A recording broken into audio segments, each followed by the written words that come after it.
If you like the story, you can support the author on Patreon. Link is. Harry had already slipped away. He didn't stick around to listen to their conversation, but enter the forest. Harry sped off on his own mission. He was in search of the injured unicorn, having spotted signs of unicorn blood near the forest's edge earlier. Moving swiftly through the forest, Harry was actually flying, a technique he had learned from Voldemort's memories. This method of flying was reminiscent of the flight technique seen in the Dragon Ball anime series, where characters used chi to hover and navigate. Here, however, magic was the source of power for flight. This advanced magic allowed him to float and navigate quickly through the air. The only catch was that it required a significant reserve of magical energy, which, fortunately, Harry possessed.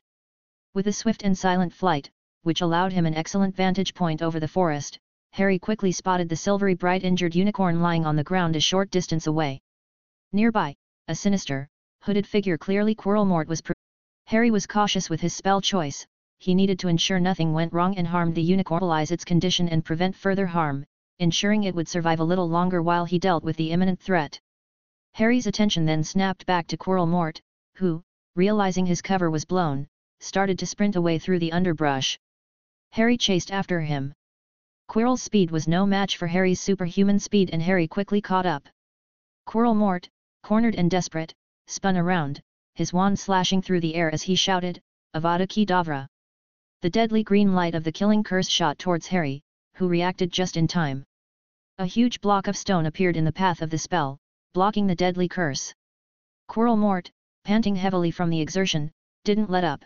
He fired curse after curse, each met with large stones and barriers quickly conjured by Harry, effectively stopping the spells in their tracks. Harry found that his opponent was too weak. Either Quirrell's body was too weak to exert Voldemort's full strength, or Voldemort in his current state was weakened. As the duel continued, despite Quirrellmort's desperate attempts, his magic was waning, the continuous exertion was draining him visibly. Harry observed Quirrellmort's fading strength and decided to prolong the duel to exhaust him completely before delivering a decisive blow. However, just as the tide of the battle seemed to turn fully in Harry's favor, a sudden noise, a whimper, interrupted the focus of their duel. Dash! Deep in the forest under the night sky, Charles and Malfoy, accompanied by Fang, pushed deeper into the woods. Their constant chatter, a mix of petty disputes and jokes, seemed to be their way of masking their nervousness about the dark, dense forest around them. Suddenly, Malfoy tensed. "Did you hear that?" he whispered. Charles paused. Charles shook his head, his voice firm. "No, that might scare it off, then neither am I." With a mix of curiosity and caution, the two boys moved toward the source of the noise. As they got closer, they began to see the flashes of light from spells being cast. Peeking through the bushes, they stumbled upon a scene they hadn't expected, a fierce duel unfolding in the darkness, spells flashing back and forth. They were about to back away when a stray spell hit a nearby rock, sending shards flying towards them. One struck Fang, who yelped and bolted back towards Hagrid. Startled by the sudden chaos, Draco turned and fled successfully, but Charles wasn't as lucky.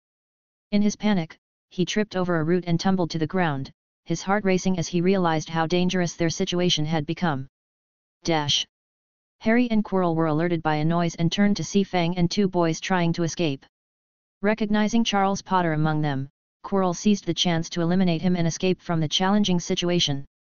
Raising his wand, Quirrell yelled the lethal curse, Avada Kedavra. Aiming directly at Charles, who is helplessly sprawled on the ground. The bright green light of the curse speeds towards Charles, his face edged with terror. Just in time, Harry summoned a large stone that intercepted the deadly spell, protecting Charles. Harry then positioned himself between Charles and Quirrell to prevent another attack. Realizing he could not win the duel, Quirrellmort used the brief moment Harry was distracted with Charles to cast the most powerful spell he could muster under his weakened condition, the dangerous Fiend Fire. As a massive, snake-shaped fire surged toward him, Harry reacted swiftly. He conjured a robust dome of magic, effectively containing the fiery blaze to prevent it from spreading and consuming the forbidden forest. The potential destruction from such uncontrolled fiend fire was immense, it could have obliterated this part of the forest and all its inhabitants if not contained. In the middle of this chaos, Firenze the Centaur appeared, launching arrows at Quirrellmort. Seeing no opportunity to counterattack Harry while he was preoccupied, and facing the new threat from Firenze, Quirrellmort chose to flee the scene in frustration. Firenze then approached Harry and said, "Wizard Arthur, other centaurs are coming." You keep the fire under control. I will take this boy out and come back to help. Charles, regaining his senses and still in shock, blurts out, "Who are you? Who was that guy? What are you doing in Hogwarts? I nearly died here." Harry chose not to respond to Charles's questions, instead gesturing to Firenze to take him away. Harry was frustrated because Charles's presence had cost him the perfect chance to defeat Quirrell once and for all. Now, he would have to wait for another opportunity. With Firenze and Charles moving away from the scene, Harry turned his attention back to the daunting task at hand, the fierce fire still raging within the magical dome he had conjured. Settling his nerves and focusing intensely, Harry conjured a counter fiend fire. His fiend fire was shaped in the form of a thunderbird and it started battling Quirrell's serpent-shaped fire. The clash was intense, with Harry's thunderbird eventually overcoming the snake. After the battle, Harry carefully extinguished his own magical fire. Looking around, Harry surveyed the aftermath. The duel had scorched the earth, leaving a barren, circle-shaped clearing in the middle of the dense forest. The ground was charred, devoid of any life that had been there before. Now that the immediate danger had passed and he was alone, Harry couldn't help but feel irritated at the two first-year students whose untimely interruption had allowed Quirrell to escape. If only they had arrived a minute later, Quirrell might have been defeated for good. As the sound of hooves echoed through the forest, Harry saw Doran and several other centaurs approaching, bows at the ready. "Thank you for your help, Wizard Arthur. You have protected our home," Doran said, gratitude clear in his voice. Harry, tired but determined, responded, "There's no need for thanks. I was here to end the Dark Wizard's threat for good, but those unexpected visitors threw a wrench in my plans. He won't get away next time." Concerned about the unicorn, Harry asked, "Where is the unicorn?" "It needs healing." Doran looked solemn as he replied, "Hagrid and his group are with the poor child now. They believe it's too late for the unicorn and are planning to put it out of its misery." Harry didn't want to give up on the unicorn yet. "Tell them to leave the forest. Once they're gone, I'll try to heal the unicorn. I believe it can still be saved, but I don't want to be seen while working on it." "Understood," Doran agreed, preparing to send the group away. Once the coast was clear, Harry approached the unicorn. By now, he had become adept at treating such injuries and quickly set to work. The unicorn's wounds were severe, but Harry's skilled hands managed the healing efficiently. Before leaving, Harry made one last request to Doran: "If the Dark Wizard returns, let me know. I'm exhausted now and need to rest, but keep me informed." With a final nod to Doran, Harry disappeared into the night, his thoughts already on his next encounter with Quirrell. He checked his map and saw that Quirrell was back inside the school, so no immediate threat lingered. However, Harry was certain Quirrell would attack again soon. Today's interruption meant Quirrell would be desperate for the unicorn blood to sustain his decaying body. Harry was ready. Next time, he would make sure no intruders could disrupt his plans. Chapter 142, The Forest Aftermath. The next morning, after a terrifying night in the Forbidden Forest, Charles was sitting nervously in Headmaster Dumbledore's office. Dumbledore, looking both concerned and curious, had called him in to get a first-hand account of what had happened the night before. He had already heard a version from Hagrid but wanted to confirm the details with Charles. Charles began to recount the evening's events, starting with the detention supervised by Hagrid that aimed to track down an injured unicorn in the forest. He then moved on to the unexpected and frightening duel he and Malfoy stumbled upon. Charles vividly described the scene: one figure cloaked in black, casting the deadly Green Avada Kedavra curse, and another mysterious, handsome person who skillfully deflected the spells with conjured stone blocks. Charles shared how a stray spell had given away their hiding spot, his fall while fleeing for his life, and near miss from a killing curse, which was blocked just in time by the quick actions of the mysterious defender. He concluded his tale by explaining the sudden appearance of a centaur, which caused the cloaked attacker to flee. However, in a final desperate act, the attacker unleashed a massive fire, possibly to cover his escape. "I am sorry, Charlie, that you found yourself in danger once again at Hogwarts," Dumbledore began with a gentle tone. "I will make sure this does not happen again. Thank Merlin, you're unharmed. Could you describe this handsome person you mentioned? Have you seen him before? Did he speak to you?" Charles replied, "It was too dark to see clearly, but I could tell he was handsome. I've never seen him before in my life, and he seemed quite angry at me, ignoring my questions." Dumbledore nodded slowly. "He has a reason to be upset. It seems he was close to defeating his opponent until you inadvertently interrupted. But I am concerned about the presence of two powerful unknown wizards near the school. Their motives are unclear, and we must be cautious. Grandpa, I think they are after the Philosopher's Stone, Charles insisted. And I believe the cloaked figure was Professor Snape. He wants to steal the stone for Voldemort. The centaur that escorted me mentioned Voldemort's interest in the stone. Dumbledore's expression remained calm as he responded, Charlie, while your insights are valuable, I assure you the stone is secure and well protected. And you must trust that Professor Snape is not involved in this. He has my complete confidence. But I saw him threatening Professor Quirrell, and everything points to him wanting the stone, Charles countered, frustration evident in his voice. Dumbledore sighed. I will investigate your concerns. Now, you should head to your classes, especially with exams approaching. You can't afford to miss your studies. Forget about the stone for now.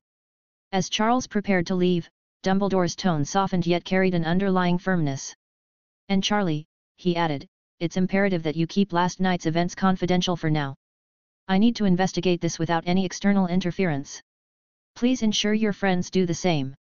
Charles nodded solemnly, understanding the seriousness of the situation. I'll make sure of it, Grandpa, he promised as he turned to leave the office, his mind swirling with thoughts of exams and the mysterious events of the night. As Charles left the room, Snape stepped out from the shadows where he had been eavesdropping. Snape spoke up, a hint of concern in his voice, Dumbledore, was it wise to send those children into the Forbidden Forest for detention? With Quirrell out there, it was overly dangerous. Dumbledore responded calmly, it was necessary. I wanted to test their courage. Besides, Hagrid was with them, I expected no serious harm to come to them. Snape frowned slightly, I suppose. But I thought you'd be more cautious with the Potter boy, given his importance. Dumbledore replied, he needs to be tested. Facing such challenges is essential for him to be prepared for what's to come. Snape shifted the topic, clearly uneasy, regardless of your plans for the boy, I believe it's time to deal with Quirrell. His behavior is becoming erratic and dangerous. Dumbledore considered this but shook his head, not yet, Severus. And what about the other wizard who confronted Quirrell in the forest? What do you make of him? Snape answered, I inspected the dual sight. Whoever it was managed to extinguish a fiend fire, a feat no student could achieve. It's clear we're dealing with a skilled and powerful adult wizard. Dumbledore stroked his beard thoughtfully, indeed, it's troubling. We do not know his motives, and that uncertainty is dangerous. Snape suggested, he could be after the Philosopher's Stone as well. The temptation is great. Dumbledore nodded, absorbed in thought. Snape continued, have you spoken to the centaurs? Potter mentioned they were quite communicative with the mysterious wizard. They might know something. Dumbledore sighed, unfortunately, my relations with the centaurs are strained at the moment. They're upset that I haven't dealt with Quirrell, whose actions threaten the forest they protect and the unicorns. Snape expressed frustration, I don't understand why you insist on this course of action. We know the Dark Lord influences Quirrell. Wouldn't it be wiser to stop him now? Dumbledore replied quietly but firmly, trust me, Severus. I am doing what I believe is necessary. Then, breaking a brief silence, he added, it seems we have some unexpected visitors.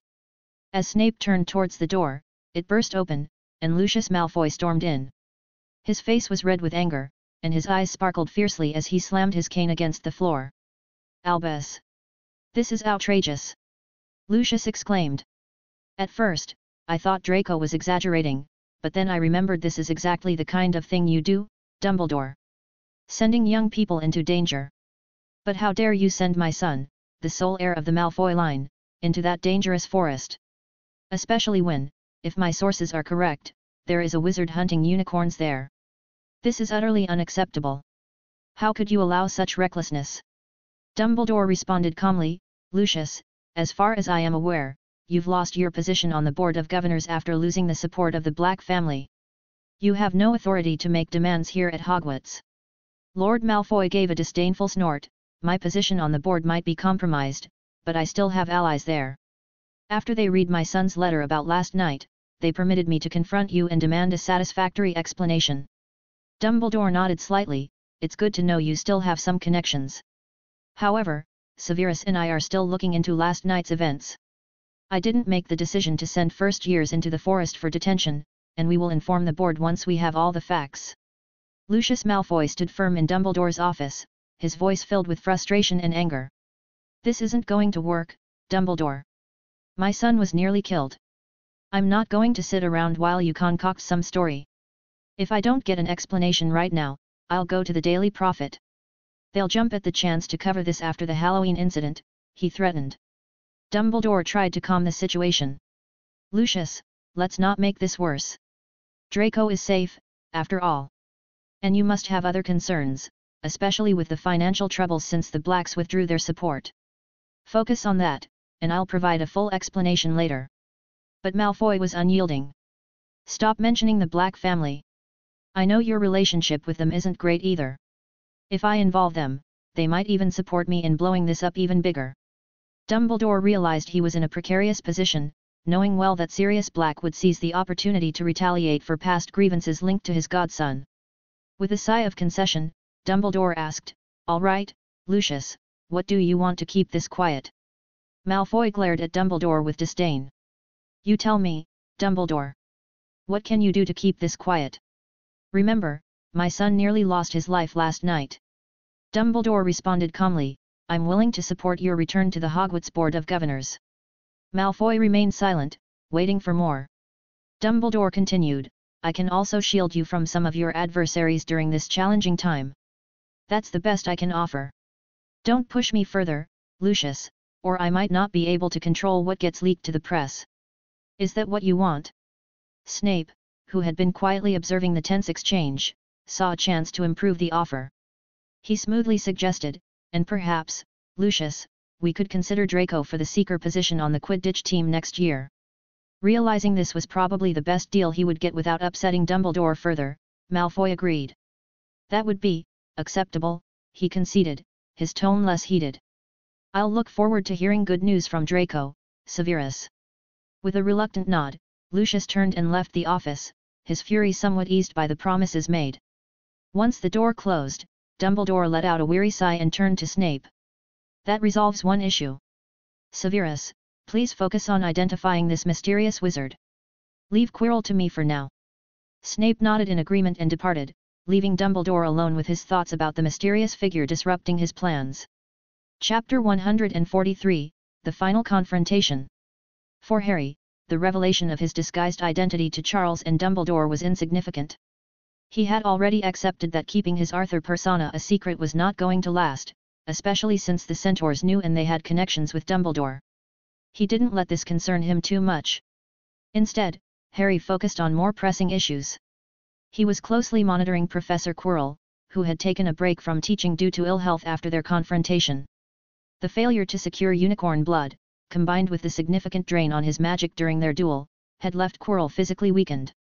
Harry suspected Quirrell was resting up, regaining his strength for another attempt at the unicorn blood. With this in mind, Harry kept a vigilant watch over Quirrell's movements, ready to intercept him at the right moment to prevent any rash decisions. As days turned into a week, Quirrell remained inactive, which puzzled Harry. Even as final exams came and went, there was no sign of movement from Quirrell. But the very night after exams concluded, Quirrell finally stirred, not heading towards the forest as Harry expected, but towards the third-floor corridor, targeting the Philosopher's Stone. Noticing Dumbledore's absence from the castle confirmed Harry's suspicions. Quirrell was making a desperate, last-ditch effort to seize the stone, waiting for the moment when Dumbledore was away. This was not ideal for Harry's plan. He had hoped to confront Quirrell outside the school to avoid complications or unwanted witnesses if things went awry. A confrontation within the castle walls, especially with the possibility of Voldemort's spirit making a scene, was too risky with portraits, ghosts, and house elves around. Left with no other choice, Harry decided to follow Quirrell. He needed to adapt his plans on the fly, aiming to thwart Quirrell's efforts without exposing his own identity or escalating the situation further. Harry followed Professor Quirrell to the entrance of the Forbidden Corridor stealthily. Hidden beneath his invisibility cloak, he observed as Quirrell entered the lair where Fluffy, the giant three-headed dog, was kept. Immediately, Fluffy started barking loudly, recognizing the intruder who had bothered him repeatedly. Quirrell, unnerved by Fluffy's aggressive response, quickly conjured a harp that began to play calming music. The barking ceased, and the beast seemed to relax and drift to sleep. However, Harry, seizing an opportunity to thwart Quirrell's plans without him noticing, silently cast a Muffliato spell on the harp, ensuring that its soothing tunes wouldn't reach Fluffy. Believing Fluffy to be asleep and no longer a threat, Quirrell turned his attention to the trapdoor beneath the dog. He was so focused on his goal of obtaining the Philosopher's Stone that he didn't realize the music had stopped. As he opened the trapdoor, the slight noise awakened Fluffy, who lunged at him fiercely. Quirrell dodged just in time, but not before Fluffy managed to tear a large piece of his cloak.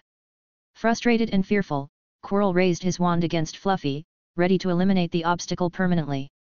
However, a rough voice halted his action. It was Voldemort, speaking through Quirrell, advising caution, "Don't. The killing curse inside the castle would surely alert Dumbledore. We have to think of another way." "But Master, this is the best time to go for the stone with Dumbledore away. We won't have another opportunity like this," Quirrell argued, frustrated by the failure of the enchanted harp. Voldemort, ever calculating, proposed a fallback plan. "Let's change plans. Get some more unicorn blood first. After your body is well, we can still wait. These last few weeks of school, Dumbledore is going to be very busy with school and ministry duties. We can find another chance." Agreeing reluctantly, Quirrell withdrew, and Harry, hidden nearby, couldn't help but smile at the success of his intervention. He quickly erased any signs of his tampering in Fluffy's den and left, hearing the music now playing again, which lulled the giant dog back to sleep. Harry considered cleaning up Quirrell's traces but decided against it, thinking it might lead Dumbledore to believe Quirrell had succeeded in his mission and fled with the stone.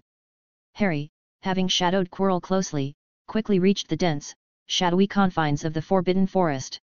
Suddenly, Quirrell stopped abruptly and spun around. "Come out! I know you're there," Quirrell called out sharply, his voice cutting through the silence of the forest. "Stop hiding! You must be tired from following me all this way." Harry was taken aback by the call-out. He had always trusted his cloak to render him invisible, using it effectively to trail Quirrell throughout the year without detection. Perhaps his confidence had led him too close this time, or maybe Quirrell had employed some enhanced means of detection in anticipation of his crucial mission to retrieve the stone that led to his detection. This shattered Harry's belief in the infallibility of the Death's Cloak, especially against formidable wizards such as Voldemort, Dumbledore, or Moody, who might possess means to counteract such magical invisibility. This realization urged Harry to be more cautious about relying solely on the cloak when in the presence of such powerful individuals. With no other choice, Harry removed his cloak, revealing his Arthur disguise, and stepped forward with a composed expression. "How did you detect me?" Harry inquired, eager to understand how his cover had been blown. "I didn't. My master did," Quirrell responded, his voice tinged with a hint of fear. "Your master? The other voice? When did he notice me?" Harry continued, seeking more information. He had all the time to play around with Quirrell-Mort. At this moment, the raspy, harsh voice of Voldemort himself took over. "Let me speak to him, face to face." "Master, you are not strong enough." Quirrell objected, concerned for Voldemort's strength. "I have strength enough, for this." Voldemort insisted, his voice filled with a grim determination. Giving in, Quirrell's hands trembled slightly as he reached up to unwind his turban, revealing the grotesque face of Voldemort fused at the back of his head. Voldemort's eyes, red and piercing, met Harry's with a chilling intensity. "I noticed you from the very beginning," Voldemort declared with an all-knowing tone. "That's why I stopped Quirrell from moving forward with our plan for the stone. I didn't want you sneaking in and snatching away the fruits of my hard labor." Harry watched the back of Quirrell's head move as Voldemort spoke, finding the situation both amusing and unsettling. "You're mistaken, I have no interest in the stone," Harry clarified. "Why oppose me then? Who are you?" Voldemort demanded, unable to recall Harry among his known enemies. "I'm just someone who wants to protect the unicorns in the forest. That's why I'm thwarting your plans," Harry responded. "Are you doing all this just for those creatures?" Voldemort scoffed, unable to comprehend Harry's motivations. "Yes, they matter more to me than an unknown like you. Who are you anyway?" "You look somewhat familiar," Harry countered, feigning ignorance. "I am the most feared Dark Lord of this era. You should know of me and fear me," Voldemort declared with arrogance. Harry, unimpressed, joked, "Oh, you're the guy with no nose and no name." Voldemort, infuriated by the mockery, retorted, "How dare you? It seems you wish to die. Considering our last encounter, do you really think you can defeat me? You're too weak, old Dark Lord, Harry taunted, dismissing Voldemort's threat. Voldemort, his patience exhausted, decided, it appears you desire death. I would have offered you a chance to serve me, but now you leave me no choice. Kill him. Quirrell, on receiving Voldemort's command, quickly turned to face his opponent. However, before he could act, he was struck by a spell that sent his wand flying out of his hand. Harry had cleverly used the moment of distraction to cast a silent Expelliarmus, effectively disarming Quirrell and leaving him defenseless. Staring angrily but helplessly at Harry, Quirrell realized he had no means to fight back. Harry spoke. Goodbye, Quirrell. You were the best defense against the dark arts teacher the students have had in a while. They will miss you. And goodbye to you too, No-Nose Dark Lord. Voldemort responded with fury, his voice echoing with a supernatural force. I am immortal. I won't die. You will regret your actions today. I will return for revenge. Voldemort's threats were merely a ruse, as Quirrell suddenly surged forward, flying at a speed that would stun most. Yet, for Harry, now a trainee knight with sharpened senses, Quirrell's rapid approach seemed sluggish. Effortlessly, Harry sidestepped the attack and delivered a forceful punch, sending Quirrell hurtling toward a nearby massive tree. Unimpressed, Harry taunted, is that your last effort? I expected more from a so-called Dark Lord. I've had enough entertainment for one day, it's time for you to leave. As Harry prepared to deliver the final blow, an unexpected reaction occurred at the spot where he had struck Quirrell. The skin there began to blister and burn, causing Quirrell to scream in agony. Harry understood immediately his grandmother's sacrifice had activated, unleashing its protective magic. Voldemort, bewildered and alarmed, demanded, "What is this? What did you do?" Harry, seizing the opportunity to mislead him, replied confidently, "It was one of my tests. Seems like it worked. How do you like being bested by the blood of the boy who lived?" This was the best explanation Harry could muster to mislead Voldemort. He realized that if he wasn't convincing enough, Voldemort, with his sharp intelligence, might deduce Harry's true identity. Such a revelation could lead to severe complications in the future. Satisfied with his quick thinking, Harry felt that his fabricated story about the blood of the boy who lived would not only mislead Voldemort but also ensure that future events, particularly the ones involving the Goblet of Fire, unfolded as they had originally. This narrative was crucial because it prevented Voldemort from possibly using the blood of any other enemy for his resurrection, which could lead to unpredictable changes in the timeline. Voldemort, confused, asked, "Potter's blood?" "Yes, it's Charles Potter's blood," Harry stated, seizing the chance to end the confrontation swiftly. "I must leave now, there's no time for more explanations." "Goodbye, and here, take some more of Potter's blood." With that, Harry pulled out a vial of his own blood that he had stored for experimental purposes. He hurled it towards the weakened Quirrellmort. As the vial shattered, the blood splattered over Quirrell, causing immediate, searing pain where it touched. Quirrell's screams echoed through the forest, desperate and unheeded. Voldemort, furious and helpless, commanded him to get up and continue the fight, cursing Charles Potter's name repeatedly. But it was too late, the protective magic of the sacrificial blood had done its work, burning Quirrell's form into nothingness within moments. From the remains, rose the ethereal wraith of Voldemort, emerging in anger and desperation. Filled with rage, it lunged at Harry. But Harry was prepared. He knew one spell potent enough for such an encounter, the Fiend Fire. Conjuring a blazing thunderbird from his wand, he directed it at the spectral Voldemort. Sensing the imminent danger, Voldemort quickly veered off, evading the fiery attack. Seeing that he had no chance of winning, Voldemort quickly fled. Harry's magical fire, though fast, couldn't catch the swiftly escaping wraith. Watching Voldemort flee, Harry extinguished the Fiend Fire. It was a disappointment, not being able to vanquish him completely. Harry realized that without a deeper understanding of soul magic, he couldn't finish Voldemort for good, at least not until Voldemort regained a physical form.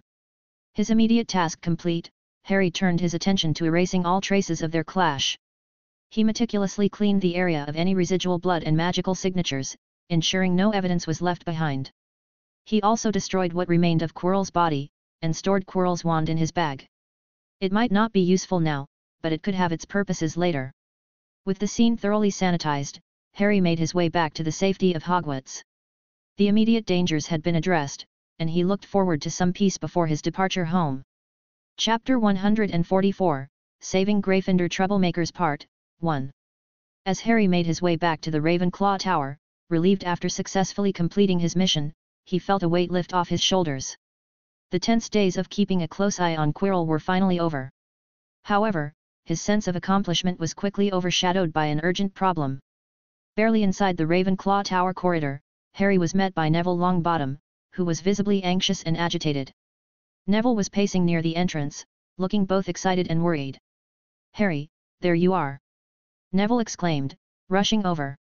"I've been searching for someone to get you, but finding you here is perfect. We need to hurry. Charles and the others are in serious trouble." Harry's expression turned serious. "What happened? Where are they?" he asked, puzzled about any remaining dangers now that Quirrell was no longer a threat. "They went to the third-floor corridor to stop Professor Snape from taking the Philosopher's Stone," Neville blurted out, his words rushing out. Harry paused, trying to make sense of the situation. Despite having neutralized the immediate threat to the Philosopher's Stone himself, Charles and the others had rushed headlong into those dangerous obstacles, operating under the belief that the stone was still at risk. Why didn't they talk to a professor first? Harry questioned, his voice tinged with frustration thinking of the canon events somehow repeating themselves. If they really believed Snape was after the stone, how did they think they could handle him by themselves? Neville looked visibly upset, his words tumbling out in a rush. "I tried to stop them," he confessed, his cheeks reddening at the memory. "Hermione surprised me and stunned me before I could do anything effective. If not for that, I might have been able to hold them back." He continued, his voice shaky. "After I recovered, I looked for Professor McGonagall to inform her, but she wasn't in her office. I didn't know what to do next, so I came looking for you. Harry, I'm really worried, they could be in serious trouble." Harry, realizing the seriousness of the situation, paused to consider the potential dangers facing the Golden Trio. He remembered the sequence of events that led the Canon Trio to believe the stone was under threat, Dumbledore's absence from the castle and the sight of a harp playing to a sleeping Fluffy, which they interpreted as evidence that someone was attempting to steal the stone. As these thoughts raced through his mind, Harry suddenly remembered Quirrell's harp he had left playing in Fluffy's chamber. This, he realized, would certainly convince Charles and his sidekicks that someone had indeed passed that way, potentially leading them to think the stone was in some real danger of getting stolen. They could also get past Fluffy using the harp's music. However, with Quirrell going through the traps before them, Harry believed their chances of getting to the final room were slim. One major obstacle remained the troll. Harry knew that the 3 first years stood no chance against such a huge troll and reasoned that they would likely halt their advance upon encountering it. Yet, he felt compelled to ensure their safety. Despite his differences with Charles, he had no desire to see anyone die. With a sense of urgency, Harry turned to Neville. "All right, lead the way, Neville. We need to get there fast." Neville nodded, his face marked by concern and determination. Together, they rushed out of the tower, their steps quickening as they headed toward the Forbidden Corridor, each moment critical in preventing a potential disaster. At the entrance to the Forbidden Corridor, Harry confidently walked in, aware that he didn't need to be cautious about any alert wards this time, he was acting openly. As they entered the dimly lit room, Harry and Neville barely had time to adjust their eyes when Fluffy, the formidable 3-headed dog, leaped towards them, growling ferociously. Caught off guard and unable to dodge with Neville by his side, Harry opted for a direct approach. He raised his arm and firmly smacked down on the middle head of the dog. This action momentarily silenced the growling from one head, but the other 2 heads continued their aggressive stance. Without hesitation, Harry delivered the same firm smack to the remaining heads. The impact was enough to subdue them. Recognizing the threat of Harry's raised fist again, they backed down, not wanting to receive another blow. Lesson learned, Fluffy retreated to a corner of the room, whimpering. Harry had been careful not to use too much force, he knew he could have seriously hurt the dog if he hadn't held back. Reflecting on how well behaved Fluffy had been during his last visit, Harry decided against further action. Though he noticed the broken harp that when fixed could have soothed the dog, he preferred the direct approach. It was not only more enjoyable for him but also effectively got the job done. With a gesture to Neville to follow, they moved forward. Neville, wide-eyed, trailed behind Harry, deeply impressed and a bit frightened by Harry's ability to handle such a fearsome creature with his bare hands. He silently vowed never to cross Harry, the consequences of angering him seemed too daunting to consider. Reaching the trap door, Harry confidently lifted it, revealing a pitch-black space below. "Jump right in," Harry said, with a hint of a smirk. Neville hesitated, his nerves frayed, but bolstered by a surge of Gryffindor bravery and Harry's encouraging look, he leaped into the darkness. Harry watched with amusement before following closely behind. After falling down the trapdoor into the pitch dark below, Harry landed gently, immediately noticing Neville caught in the grip of Devil's Snare.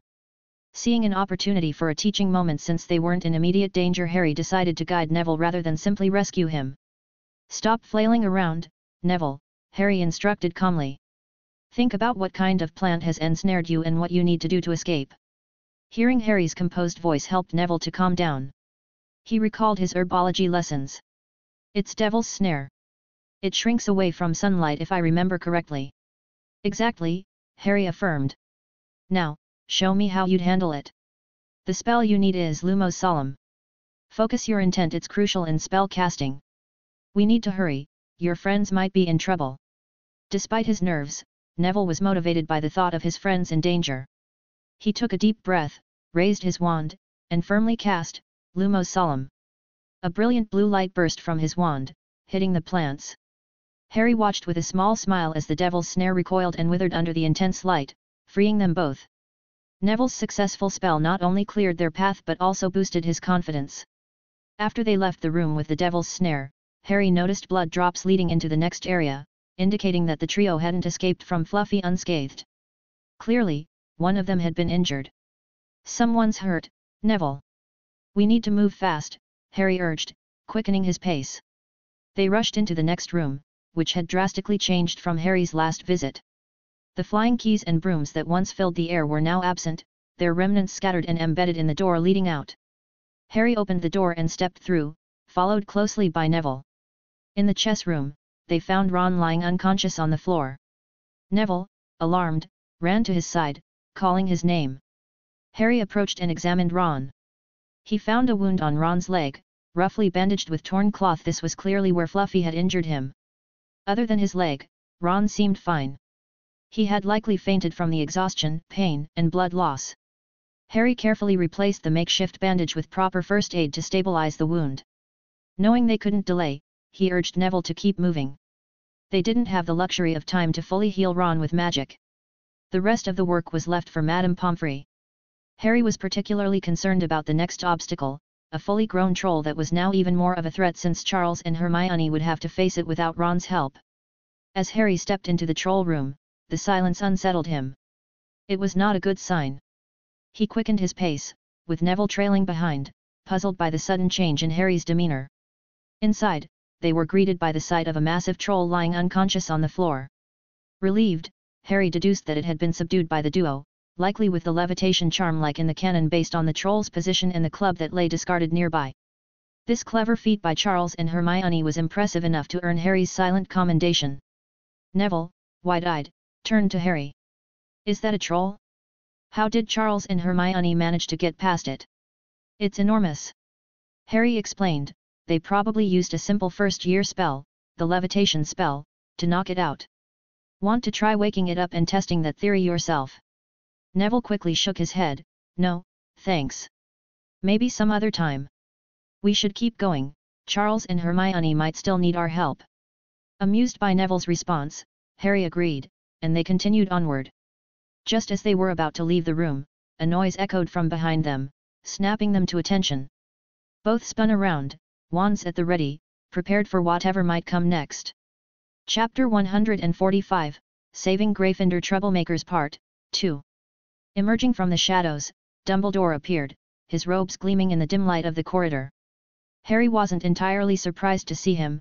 Part of him wondered if Dumbledore had been here all along, perhaps even aiding the trio in their confrontation with the troll. Dumbledore's voice broke the silence, stern yet calm. "What are you two doing in this forbidden corridor? It is hours past curfew. I need a good explanation." Harry responded promptly. Neville was concerned about his friends. He heard they'd rushed here and was worried about their safety. "We came to make sure they were all right and to persuade them to return." Dumbledore's expression remained serious. "Why did you not seek out a professor? This area is clearly not safe for students, as evidenced by the presence of that troll." Harry was ready with his reply. I can explain our reasons later, but right now, I don't think the first years can afford to wait for us to sort this out. Dumbledore nodded, understanding the urgency. I agree, Mr. Potter. Let's hurry and find them. Harry and Neville hurriedly followed Dumbledore into the next room, where they found Hermione unconscious on the floor. Dumbledore immediately attended to her, assessing her injuries, which included a broken arm and multiple bruises. Harry watched as Dumbledore carefully cast several stasis spells to stabilize Hermione, ensuring her condition wouldn't deteriorate. Without wasting any time, Dumbledore dispelled the enchantments that formed Snape's challenge with a swift gesture of his wand, clearing the way forward. Harry and Neville quickly followed him into the next chamber. Inside, they came upon Charles Potter, who was sitting in front of the Mirror of East, seemingly captivated by his own reflection. Upon closer inspection, Harry noticed Charles was also significantly injured, mirroring Hermione's condition. He had a broken ankle, and several keys from the Flying Key Challenge were embedded in his back, indicating a rough encounter. These injuries, while severe, were not beyond magical healing, but they clearly caused Charles a great deal of pain. Harry could only imagine the ordeal they must have endured to get this far, especially with their low level of training. Dumbledore looked at Charles with concern and gently asked, "Charlie, my dear boy, what are you doing here?" Charles, snapped out of his daydream by Dumbledore's voice, replied, "Grandpa Dumbledore, it's good to see you. I tried to stop Snape from stealing the Philosopher's Stone. We faced many tough challenges and I got hurt a lot, but when we got here, there was no one. Just this mirror. Professor, what is special about this mirror? Why does it show me as the Minister of Magic and your successor? Everyone's cheering for me in the reflection. Does this mirror show what will happen in the future?" Dumbledore replied in a calm and reassuring tone, "No, Charlie, we'll talk about the mirror later. You're hurt right now. We need to get you and your friends to Madame Pomfrey. I want to hear everything about what happened today, but only after you've been taken care of." Harry felt that Dumbledore didn't want to discuss things further because he and Neville were there. He chose to stay quiet, respecting their need to keep the conversation private.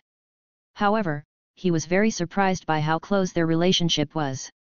Dumbledore truly treated Charles as his successor. Maybe it was because there was no Horcrux and Charles did not need to be martyred. As Dumbledore tended to Charles's injuries, Harry, curious about Neville's reaction to the Mirror of East, guided him towards it. He was eager to see what deepest wishes the mirror would reflect for him. Neville, gazing into the mirror, questioned Harry, "Does this mirror really show the future? I see myself surrounded by a happy family and lots of magical plants. It looks like I'm a herbology professor at Hogwarts." Harry explained, "It doesn't show the future, Neville. It shows your deepest desires. The inscription on the mirror, read backward, says, 'I show not your face but your heart's desire.' What you see is what you most wish for, not necessarily what will happen. But remember, just because it's a desire doesn't mean it can't become reality. You just need to work towards making it happen." Dumbledore, overhearing their conversation, added, "Well said, Mr. Potter. The Mirror of East shows us nothing more or less than the deepest, most desperate desire of our hearts. However, be wary, as the mirror can neither speak the truth nor offer knowledge. Many men have wasted away before it, entranced by what they have seen, or driven mad, not knowing if what it shows is real or even possible." As Dumbledore prepared to speak further, Neville suddenly gasped. "Headmaster," Neville exclaimed, looking bewildered, "the reflection of me just put a red stone in my pocket, and now I actually feel something heavy in my pocket. What is happening?" Harry was surprised at what had just happened. He had expected the replica stone he created to be in Charles's possession due to the enchantment on the mirror, since Charles had been looking at the mirror for some time now.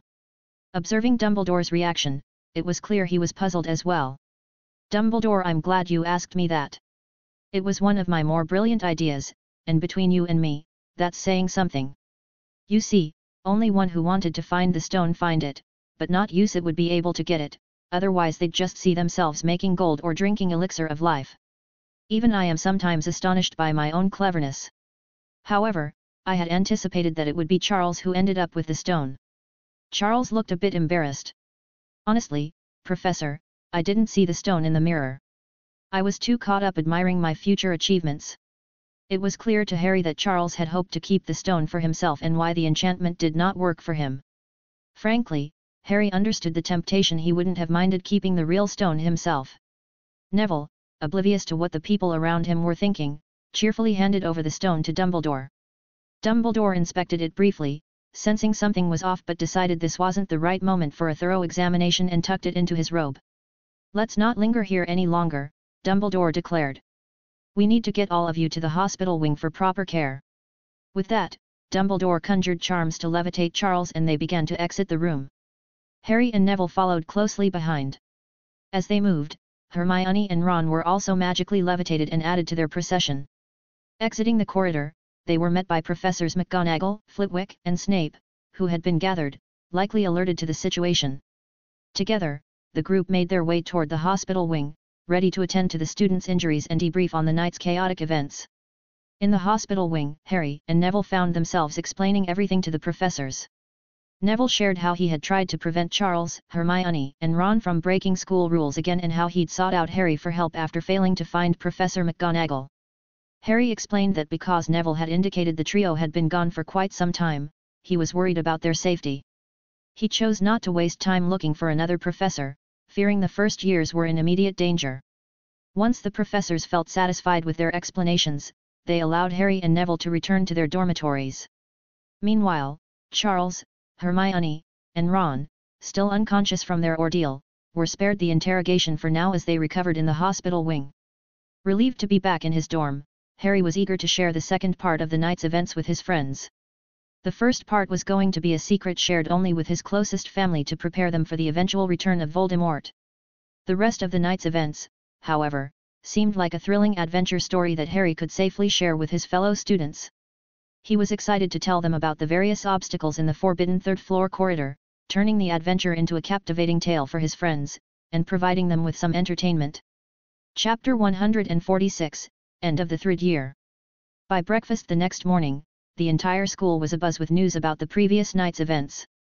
The mysteries of the forbidden third-floor corridor had been fully unveiled, sparking wide interest and discussion among the students. They were particularly captivated by the dangers that could have awaited anyone who ventured there out of curiosity. Harry and Neville had openly shared details with anyone who asked since they hadn't been told to keep the incident a secret. With Charles, Hermione, and Ron recuperating in the hospital wing, the rest of the school was eager to know what had befallen them, fueling the rapid spread of the story. The revelation that the Philosopher's Stone had been housed in the castle all year led to many students lamenting their missed opportunity at achieving immortality, wishing they had known sooner to attempt overcoming the corridor's challenges. Amidst the buzz, some astute students questioned why such a valuable and dangerous artifact like the Philosopher's Stone had been placed in a school full of students in the first place.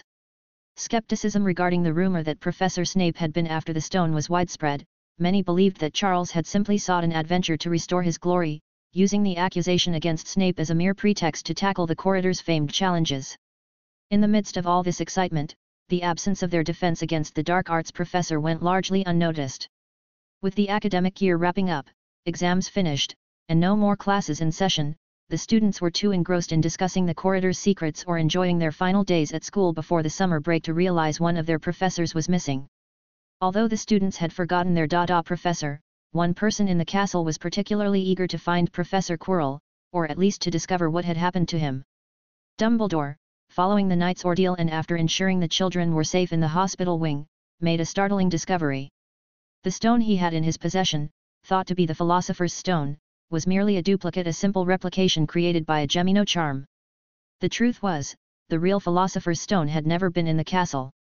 The Flames, guardians of the original stone, had refused to participate in Dumbledore's plan, which aimed to lure Voldemort into a trap by using the stone as bait.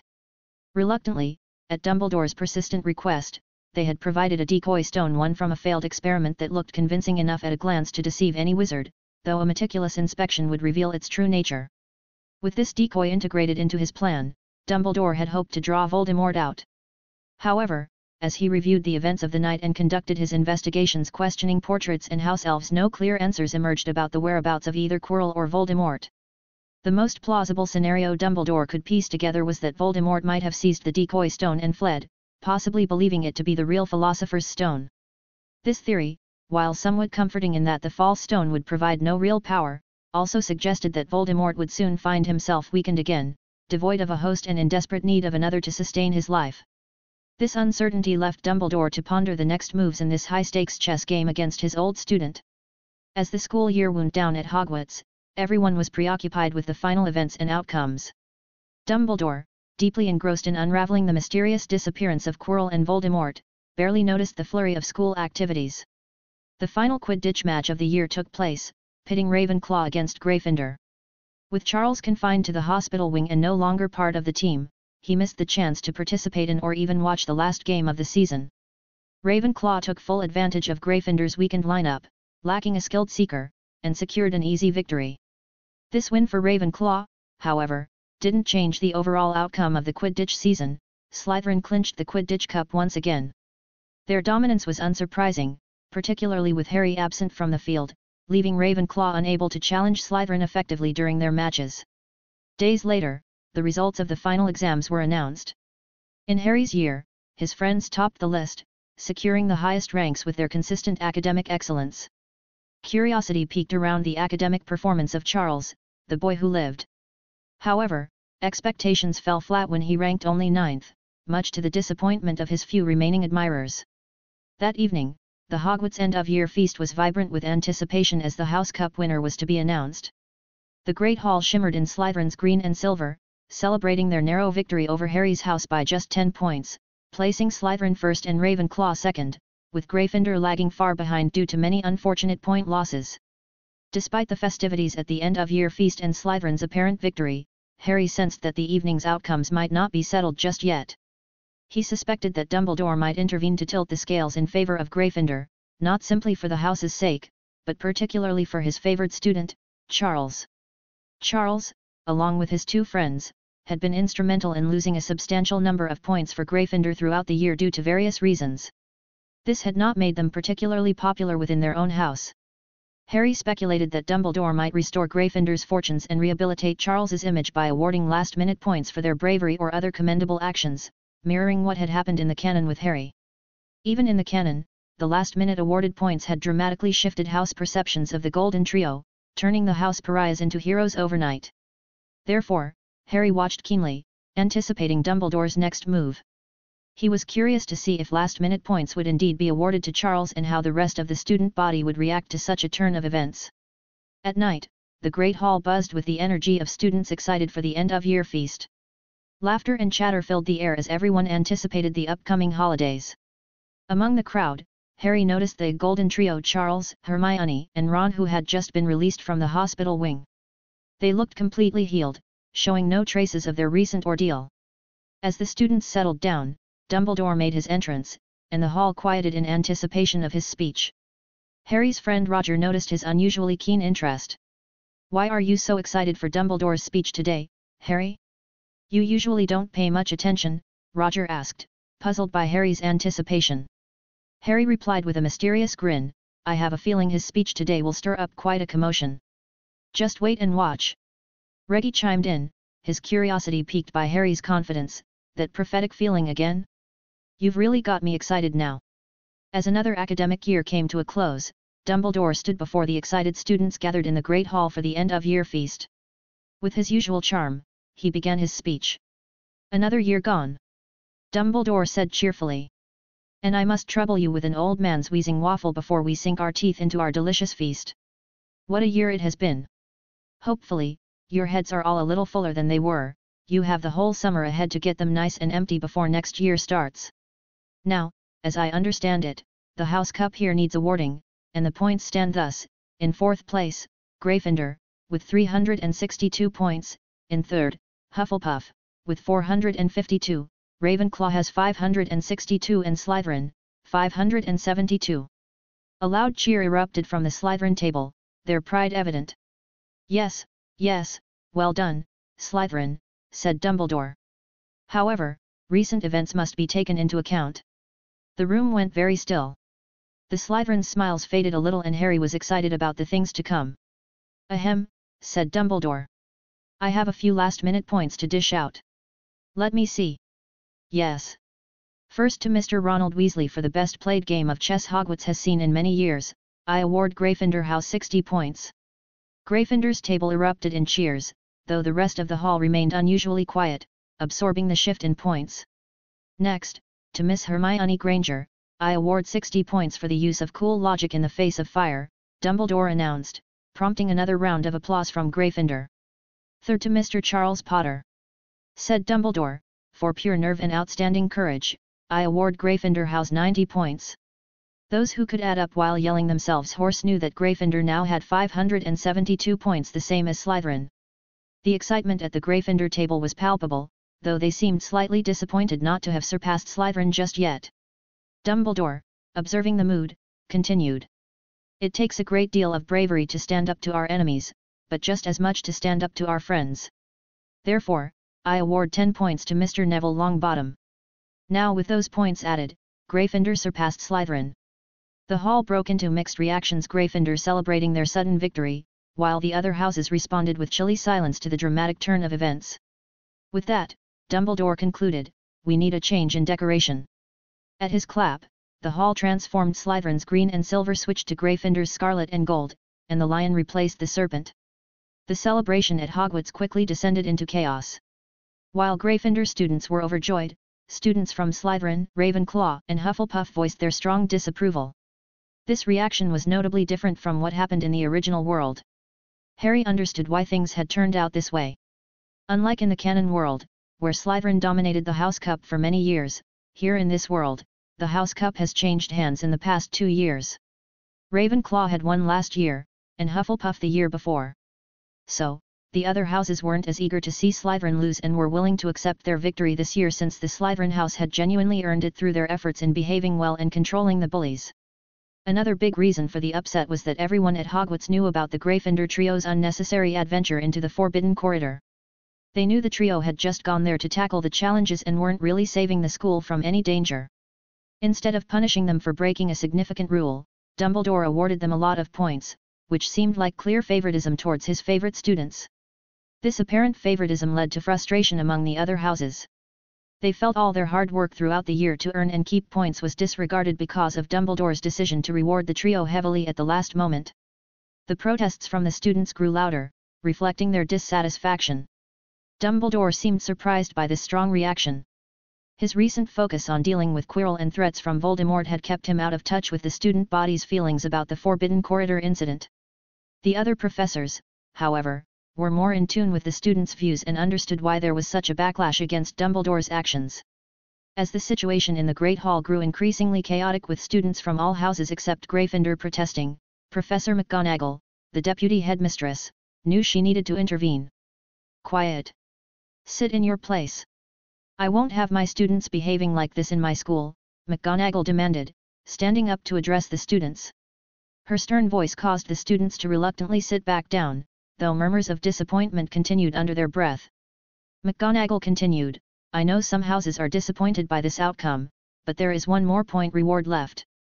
To Mr. Hadrian Potter, for risking his life and running into danger to save some first years who had recklessly run into the Forbidden Corridor, I award the Ravenclaw house 50 points. Which means another change of decorations." With a clap of her hands, the hall's decorations swiftly changed to the Ravenclaw colors of blue and bronze, eliciting cheers from the frustrated houses of Ravenclaw, Hufflepuff, and even Slytherin. Although Slytherin was disappointed to lose the House Cup, they appreciated that at least Gryffindor didn't win it. Also, they felt that Harry's point award made sense because he truly had acted heroically. Harry, surprised by the turn of events, received congratulations from those around him. He hadn't anticipated McGonagall's actions. Earlier in the day, he had imagined scenarios where perhaps Professors Flitwick or Snape might award him points to cause Gryffindor to lose, but McGonagall's decision was a genuine surprise. Dumbledore, also taken aback, looked to his deputy for an explanation. McGonagall mouthed back that she would explain later and then took the opportunity to congratulate Professor Flitwick on winning the House Cup. Meanwhile, in the Great Hall, Gryffindor students experienced a whirlwind of emotions. They had initially accepted losing the cup, then celebrated as they thought they had won it back, only to lose it again all within a short span. Charles, Ron, and Hermione felt particularly ostracized. They had been briefly celebrated, only to find themselves outcasts once more. Charles glared at Harry in anger, and both he and Ron directed some resentful glances at Neville for seeking Harry's help instead of a Gryffindor senior. Then there would have been no reason to award other houses with points. After the tumultuous feast, the students eventually settled down, and the next day was spent packing and preparing to leave for home on the Hogwarts Express. Harry, for one, was looking forward to the holidays, especially with a dueling championship on the horizon. Chapter 147, Dueling Tournament Part 1. A week into the holidays, Harry was preparing for his trip abroad to compete in the European Under-17 dueling tournament. Although he looked forward to showcasing his skills on an international platform, he wasn't particularly excited about the level of competition he expected to face. From a young age, Harry had been rigorously trained by an expert dueler, Arcturus Black. His daily practice sessions from the age of 8 had not only sharpened his abilities but also instilled a resilience that was rare among his peers. He knew it was uncommon to find another young wizard with such a rigorous training background, largely because his adult mindset drove him to push harder and persevere longer than most kids his age. Despite his anticipation, Harry approached the tournament with a relaxed attitude, seeing it mainly as a stepping stone. He reminded himself not to underestimate his opponents, but he felt that the real challenge would come later, in adult tournaments, which promised tougher competition and higher stakes.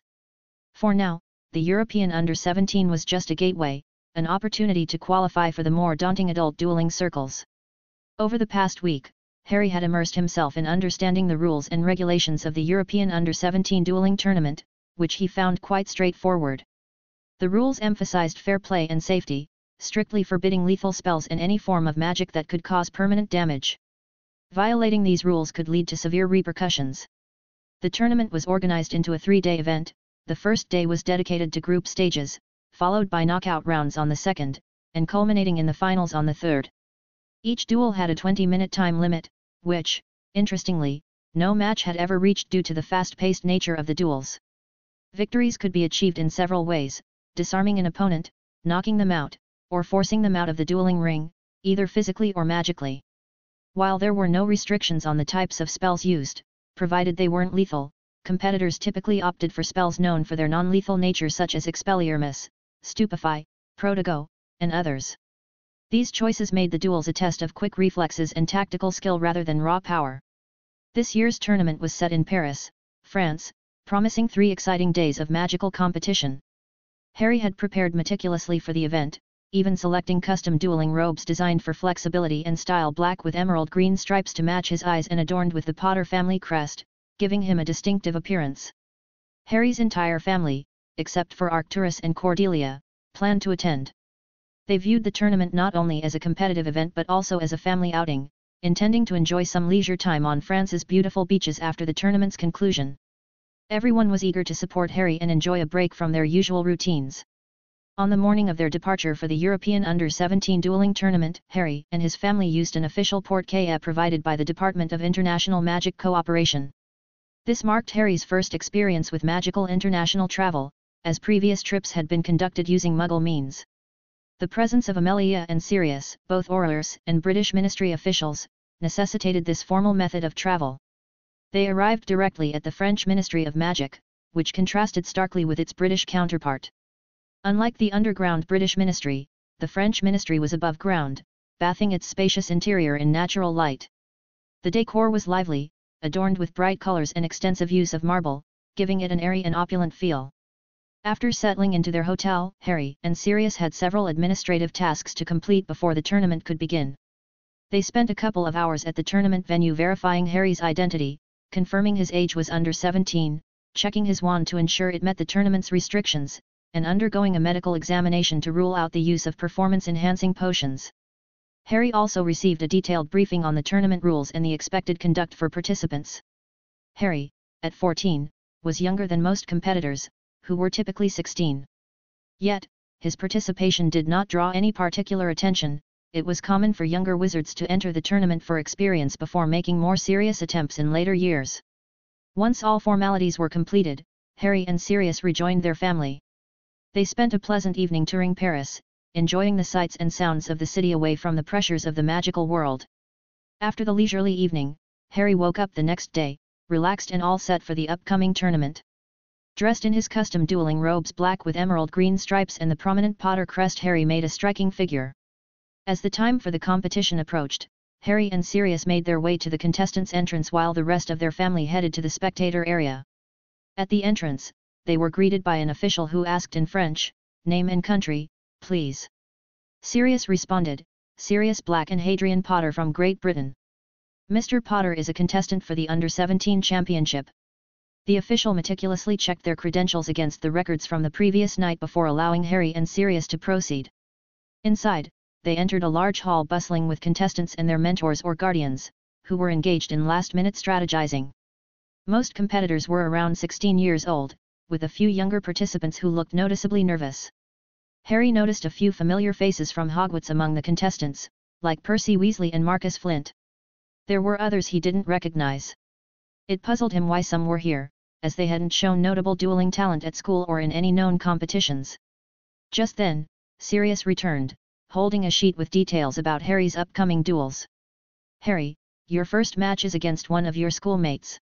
That tall boy with an evil-looking smile, named Marcus Flint." Harry chuckled lightly. "I recognized him. He used to be one of my main targets for pranks over the last few years. He seems to have mellowed down a bit since then." Sirius, sounding a bit more stern, advised, "So, one of the Slytherin bullies, eh? Then show no mercy." Harry considered his approach thoughtfully. "Let's see. I want to have some fun in this tournament. Ending the fight too quickly in my first duel might lead my other opponents to give up too easily." Though Harry's confidence was bordering on arrogance, Sirius couldn't help but agree silently. After all, Harry had grown strong enough to defeat even skilled adults like Sirius in a duel. These young competitors were hardly a match. Chapter 148, Dueling Tournament Part 2. As the clock neared 11, Harry and Sirius walked towards Platform 1 for his duel, the first match of the competition. His attire, especially the Potter family crest emblazoned on his chest, turned heads as they passed. Harry wasn't sure if it was the fame of his brother's title The Boy Who Lived or his family's notorious reputation in the dueling circuit that drew the stares, but he chose to ignore them. Upon reaching the dueling arena, Harry observed his opponent. Flint looked unusually excited, grinning broadly upon seeing Harry.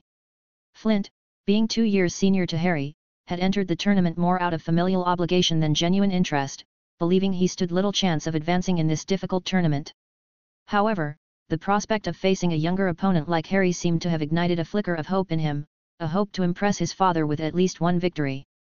Harry paid no mind to Flint's taunting grin, he knew it wouldn't last long.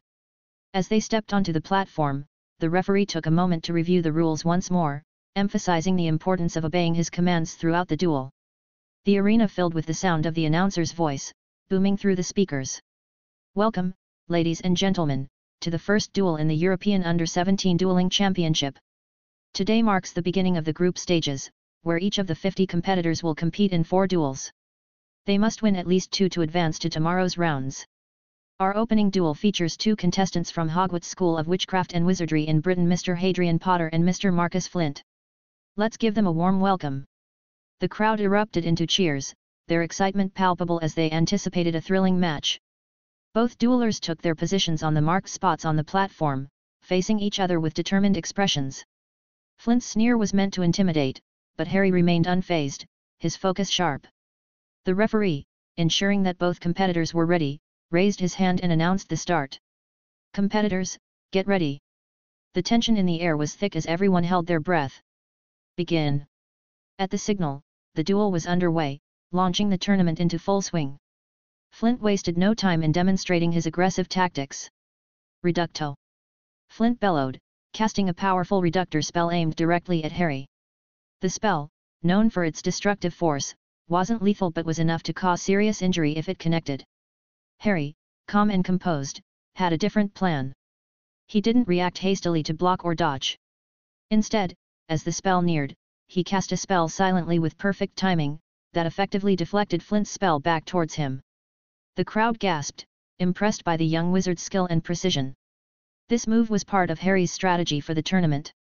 He had planned to refine his ability to deflect spells, a skill that demanded exact timing and sharp control abilities he found challenging to practice with adept duelers like Sirius or Arcturus. Those encounters were too intense and the spells too powerful for such experimentation.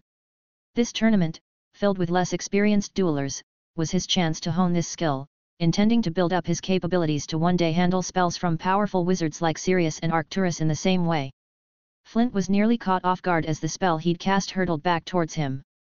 With barely a moment to spare, he dodged to the side, his eyes wide with shock. Harry, observing Flint's reaction with a calm smile, gestured for him to continue. This apparent dismissal only fueled Flint's anger further. He gritted his teeth and snarled, "Fine, have it your way." Then, he unleashed a barrage of spells in rapid succession, each designed to disorient or incapacitate Harry. But Harry moved with a fluid, almost dance-like grace, easily sidestepping some spells and deftly deflecting others. Each movement Harry made was precise and calculated, showcasing his superior agility and control.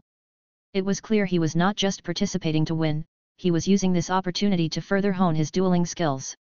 As the duel continued, Flint's frustration mounted. His face flushed with anger as his spells consistently failed to hit their mark. Eventually, he lost all semblance of composure.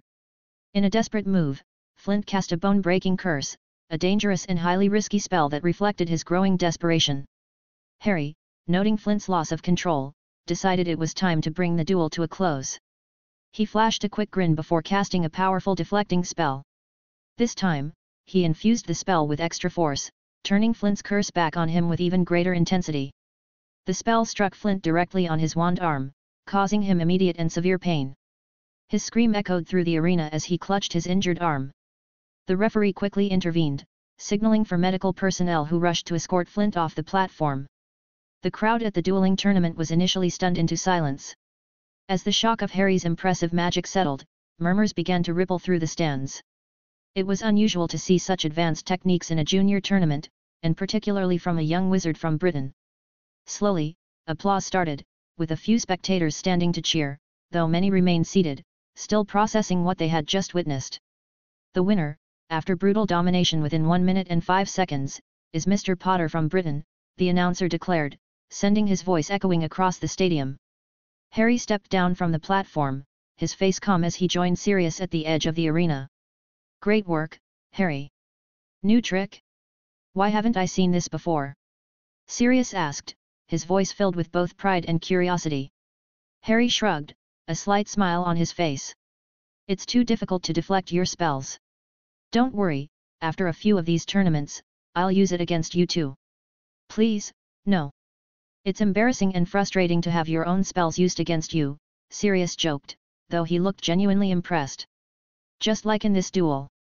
Flint got too angry and used the bone breaker. That injury will ensure he cannot continue participating further in this tournament. Harry hadn't intended for the duel to end this way. It was all Marcus Flint's fault, really.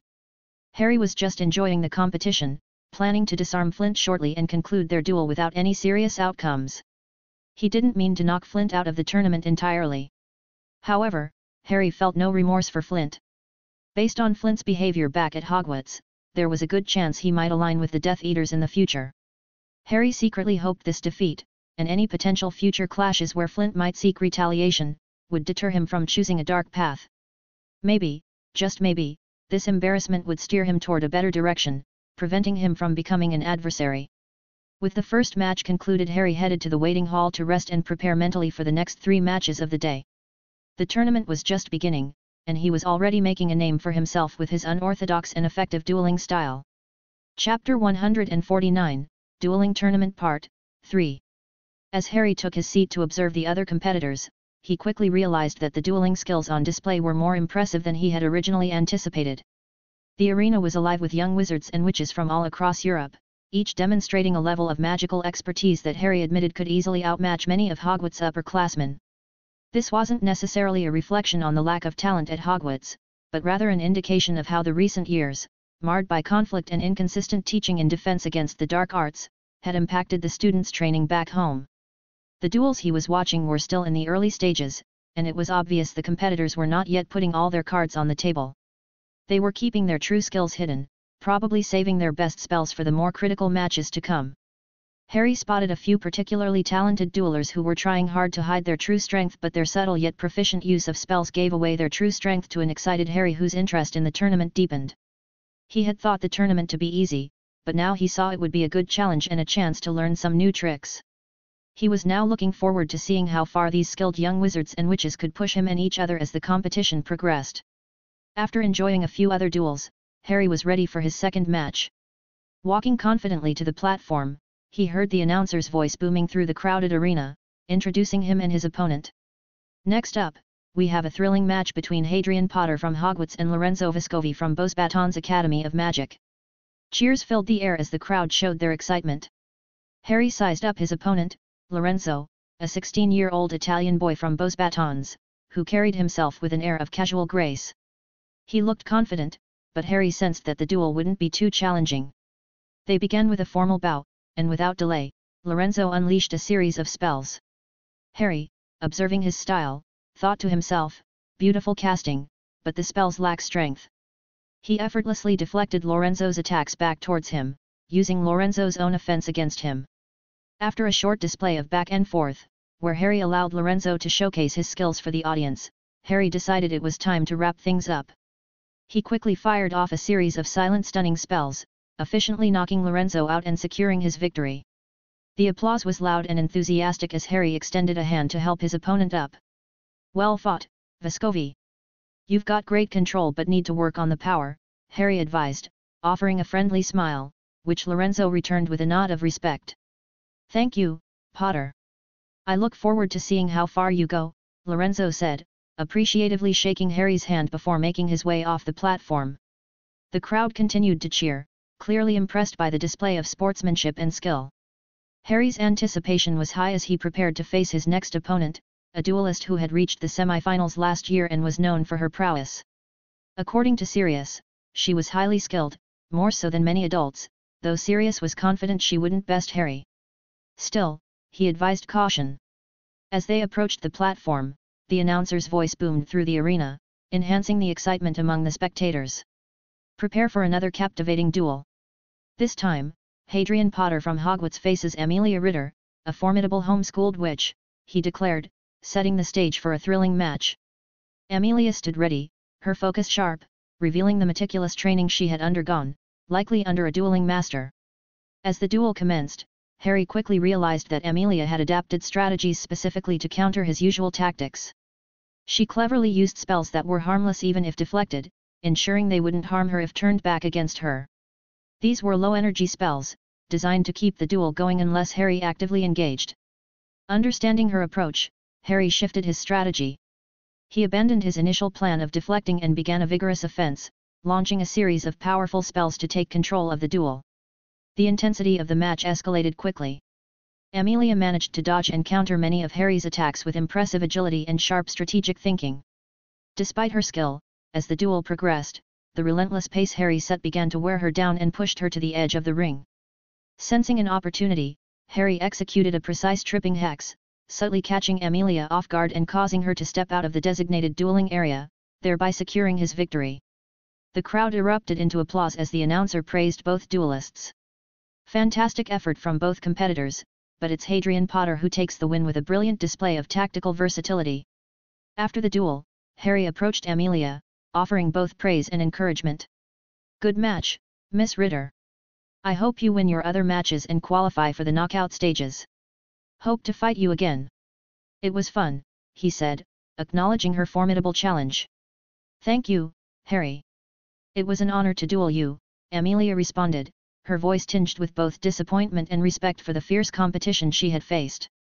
The success of Harry in this duel had not gone unnoticed. Beating one of the favorites of this tournament ensured that he quickly became the talk of the tournament. Spectators and competitors alike were impressed by his performance, branding him as a formidable contender, a dark horse who might just clinch the championship. The excitement in the arena was palpable as Harry prepared for his final match of the day, this time against an opponent from Durmstrang.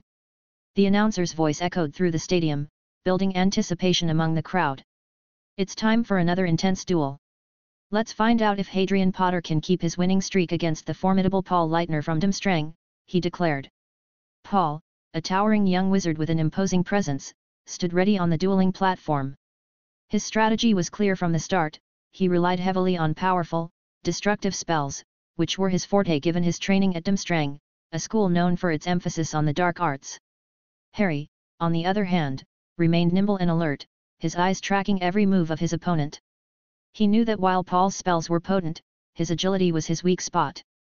The duel kicked off with Paul unleashing a series of powerful spells. Expulso! Conf Ringo! He shouted, aiming directly at Harry.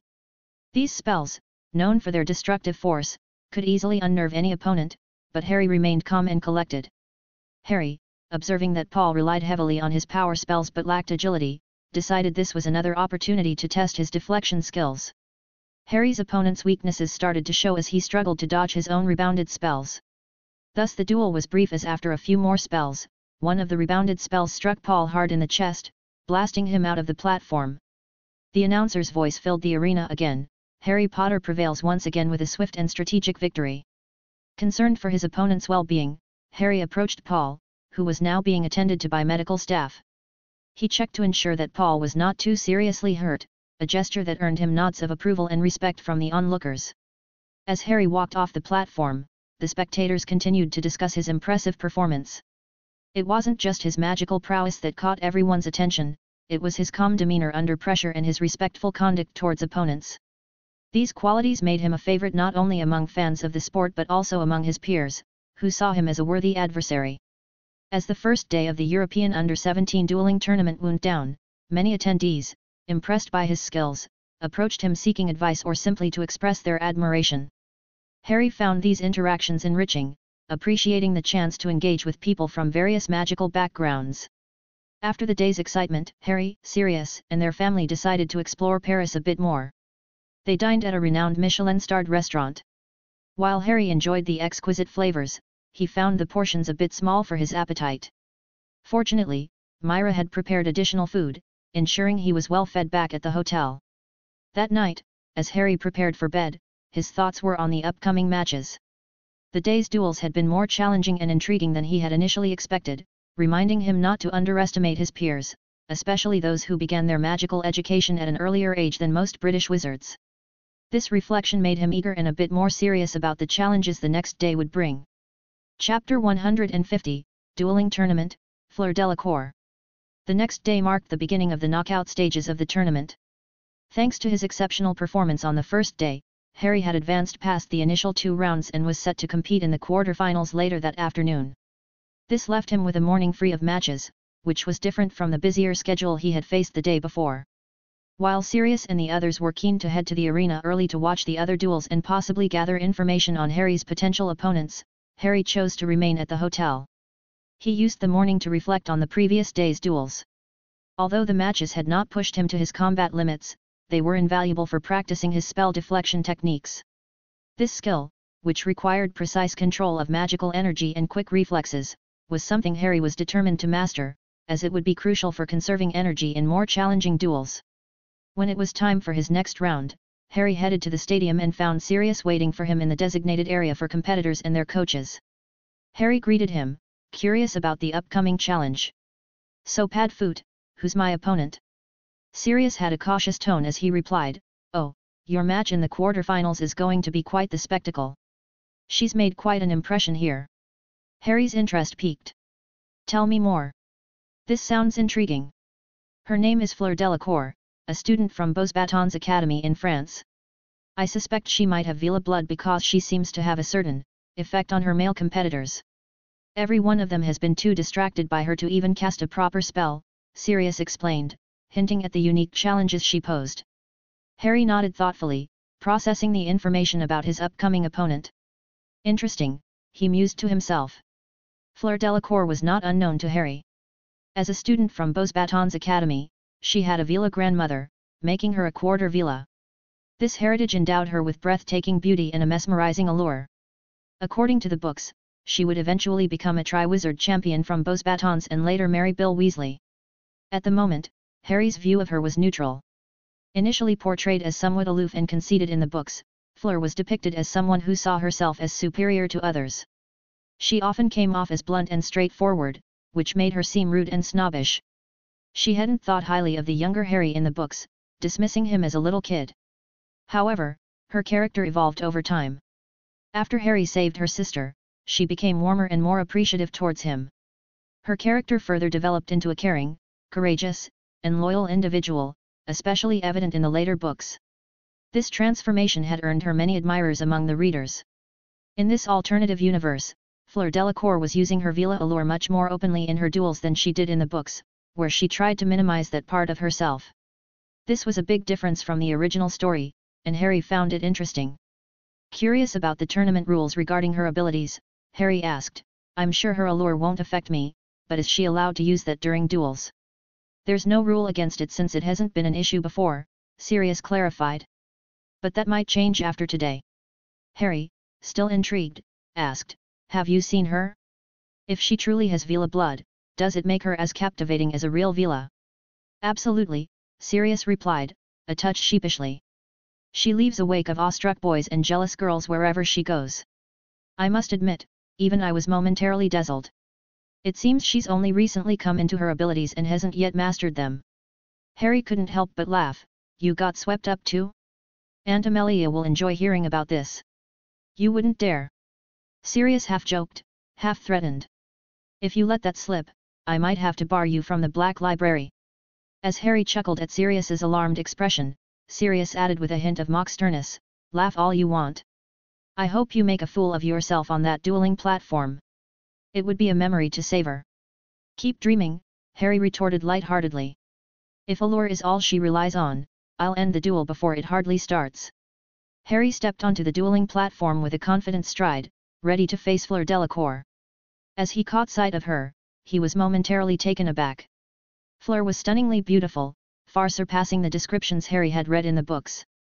She possessed an ethereal charm that highlighted her Veela heritage. Her long, silvery blonde hair cascaded gracefully around her shoulders, perfectly framing her face, which was a blend of sharp, elegant features and a luminous, almost otherworldly glow.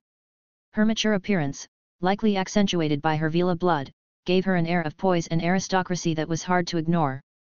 For a brief moment, even Harry found himself struck by her beauty, not due to any magical allure, but simply from the natural impact of her presence. Quickly regaining his composure, Harry reminded himself of his goal to become the most formidable wizard, which sharpened his focus for the upcoming duel. Fleur, however, appeared aloof and hardly glanced at Harry. She seemed to underestimate him, confident in her victory simply because her opponent was a young boy. If she had paid closer attention, she might have noticed that Harry was unaffected by her allure, an anomaly that could have hinted at his resilience and strength. Unaware and undeterred, Fleur prepared for the duel, her demeanor full of certainty that she would easily win. As the crowd's excitement built, the announcer introduced the competitors with great enthusiasm. Ladies and gentlemen, welcome to the first quarter-final match of the day. In one corner, we have Hadrian Potter from Hogwarts School of Witchcraft and Wizardry, already known for his impressive magical skills and tactical finesse. And in the other, Fleur Delacour from Beauxbatons Academy of Magic, celebrated not only for her dueling capabilities but also for her captivating charm. The duel began with Fleur making the first move in an unconventional manner. Instead of a direct spell attack, she began to sing. Her voice, melodious and alluring, quickly captivated the audience, weaving a tranquil spell over everyone within earshot. Harry, observing Fleur's strategy, understood that she was using her song as a tool to amplify her Veela allure, aiming to enchant him and secure an easy victory. However, what Fleur hadn't anticipated was Harry's exceptional mental resilience. The combination of his rebirth and the integration of Voldemort's soul pieces had fortified his mental defenses to an extraordinary degree, rendering him immune to her magical charm. Harry stood on the dueling platform, unswayed by the charm that had captivated everyone else. As he listened to Fleur's song, Harry understood the dilemma he faced. Stopping her now, while she was defenseless and deeply engrossed in her performance, might sour the crowd's mood. They were clearly delighted by Fleur's display. His goal in the tournament was clear: to showcase his skills and establish a formidable reputation, and not to create enemies of the male audience. With a thoughtful expression, Harry decided to let the performance continue.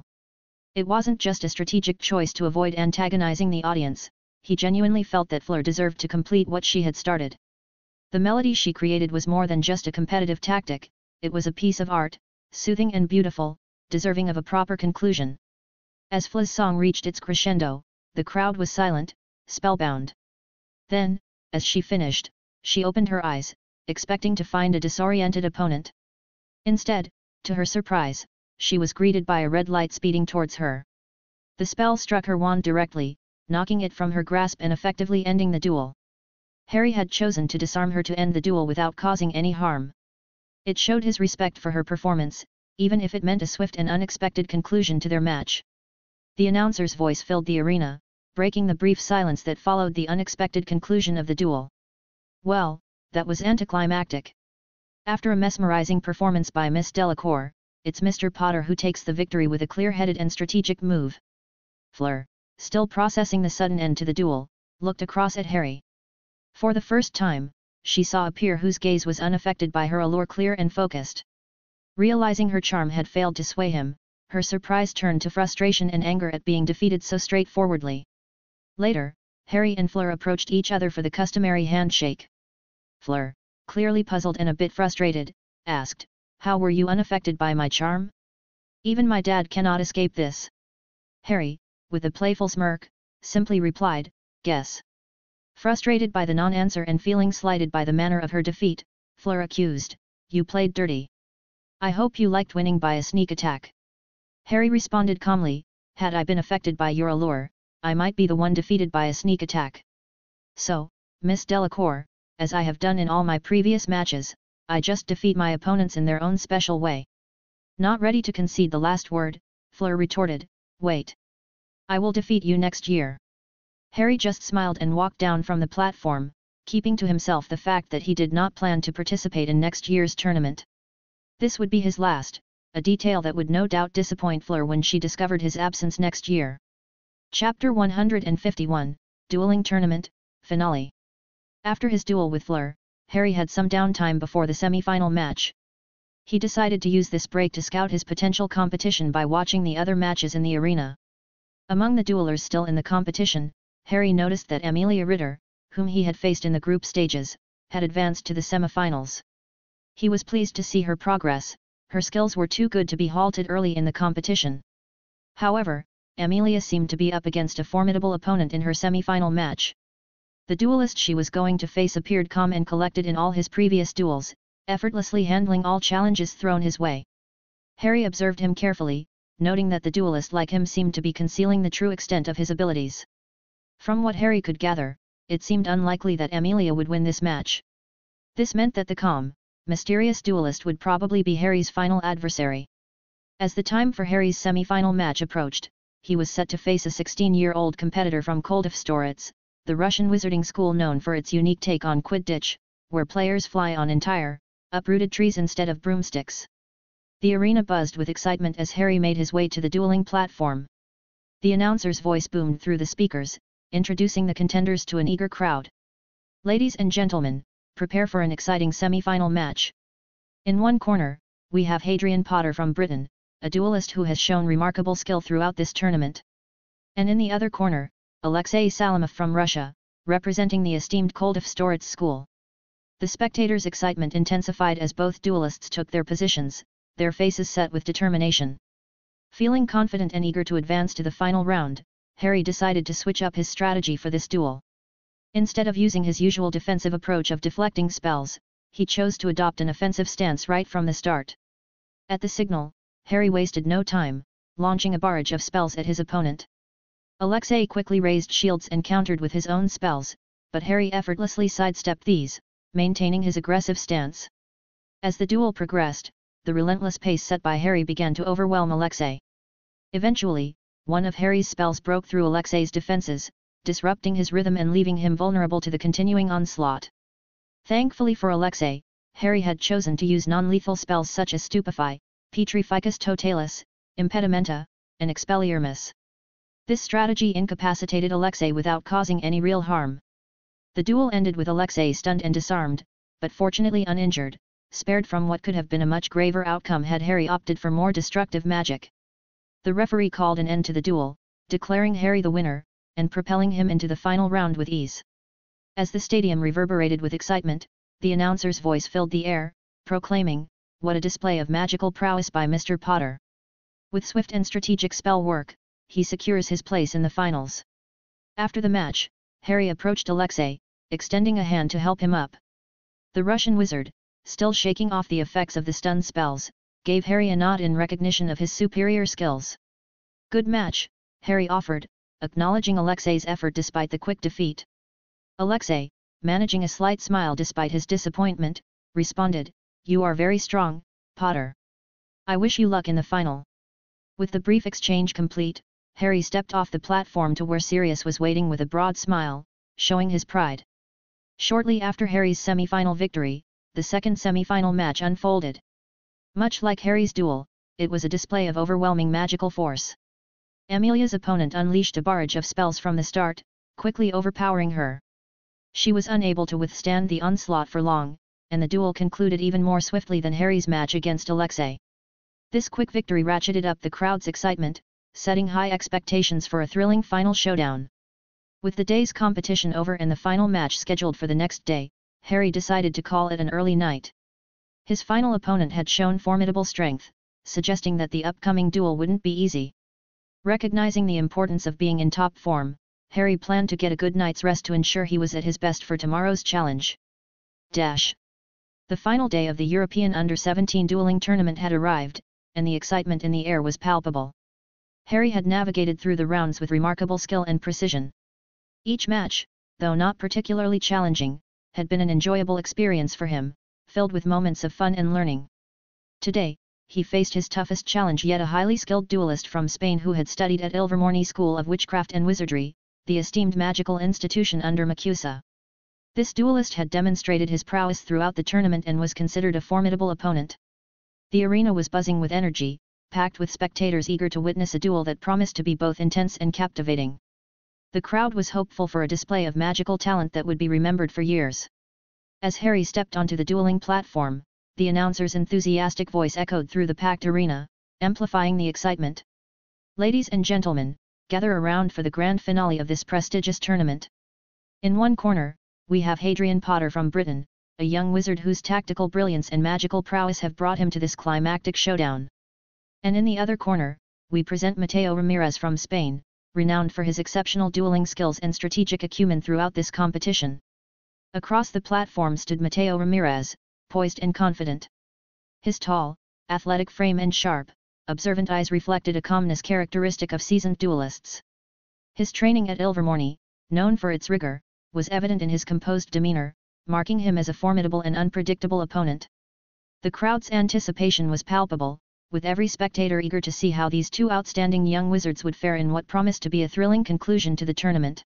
As the duel began, Mateo Ramirez did not hesitate. He immediately unleashed a series of complex and powerful spells aimed at testing Harry's defensive skills to their limits. Reacting swiftly, Harry showcased his agility, dodging and shielding himself with spells that impressed the audience. His rapid movements and reflexes, honed from his training as a knight, allowed him to handle Mateo's spells with apparent ease, delighting the spectators. However, it was clear that Mateo was not an ordinary opponent. The caliber of his spells indicated that Harry couldn't rely solely on simple deflections. Recognizing this, Harry shifted his strategy from a static defense to more dynamic movements around the platform.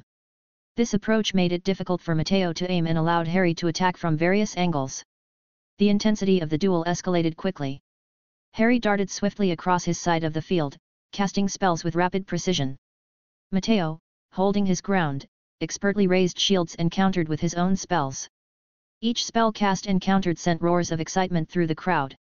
Despite Harry's agility, breaching Mateo's defenses proved challenging, as Mateo was exceptionally skilled at casting protective shields. As the duel wore on, with neither wizard gaining a clear advantage, Harry decided to intensify the challenge. He incorporated transfiguration into his attack, transforming two conjurations into large leopards and directing them towards Mateo. Along with the leopards, Harry unleashed a barrage of hexes, giving Mateo no respite and forcing him to defend on multiple fronts. Now, Mateo was not just dueling Harry but also fending off two ferocious animals. Remarkably, Mateo managed to handle the increased pressure with great agility and tactical acumen, defending against the hexes with one hand while subduing the leopards with the other.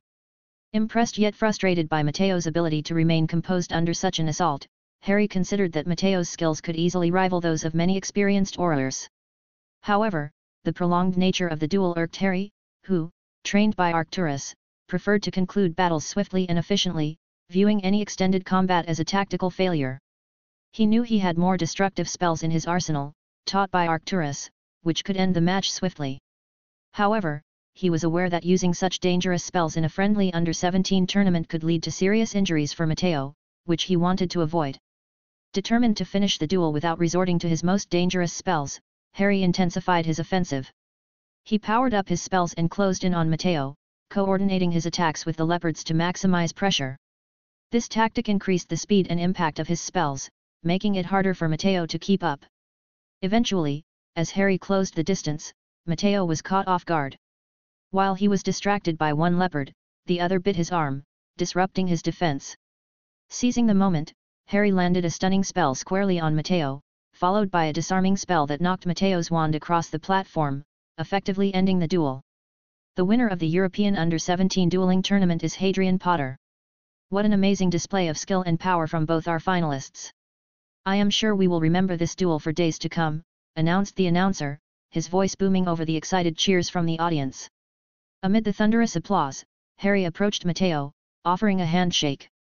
Matteo, recovering from the shock of the loss, shook it firmly, a respectful smile breaking across his face. Excellent duel, Ramirez. Your spells were some of the toughest I've faced, Harry complimented earnestly. Your defensive skills are remarkable. Thank you, Potter. It was an honor to duel you. I hope we cross wands again in the future, Matteo replied, his tone filled with respect and a hint of eagerness for future challenges. As Harry walked off the dueling platform, victorious and tired, Sirius was there waiting with a big grin and a slightly teasing comment. Great duel, Harry, but it was a tad too long for you. I'll be sharing the memory of this duel with grandfather. Prepare for his criticism, Sirius chuckled, his tone light but proud. Harry smiled, shaking his head. Doesn't matter. That guy was good. Too good for someone only 16 years old.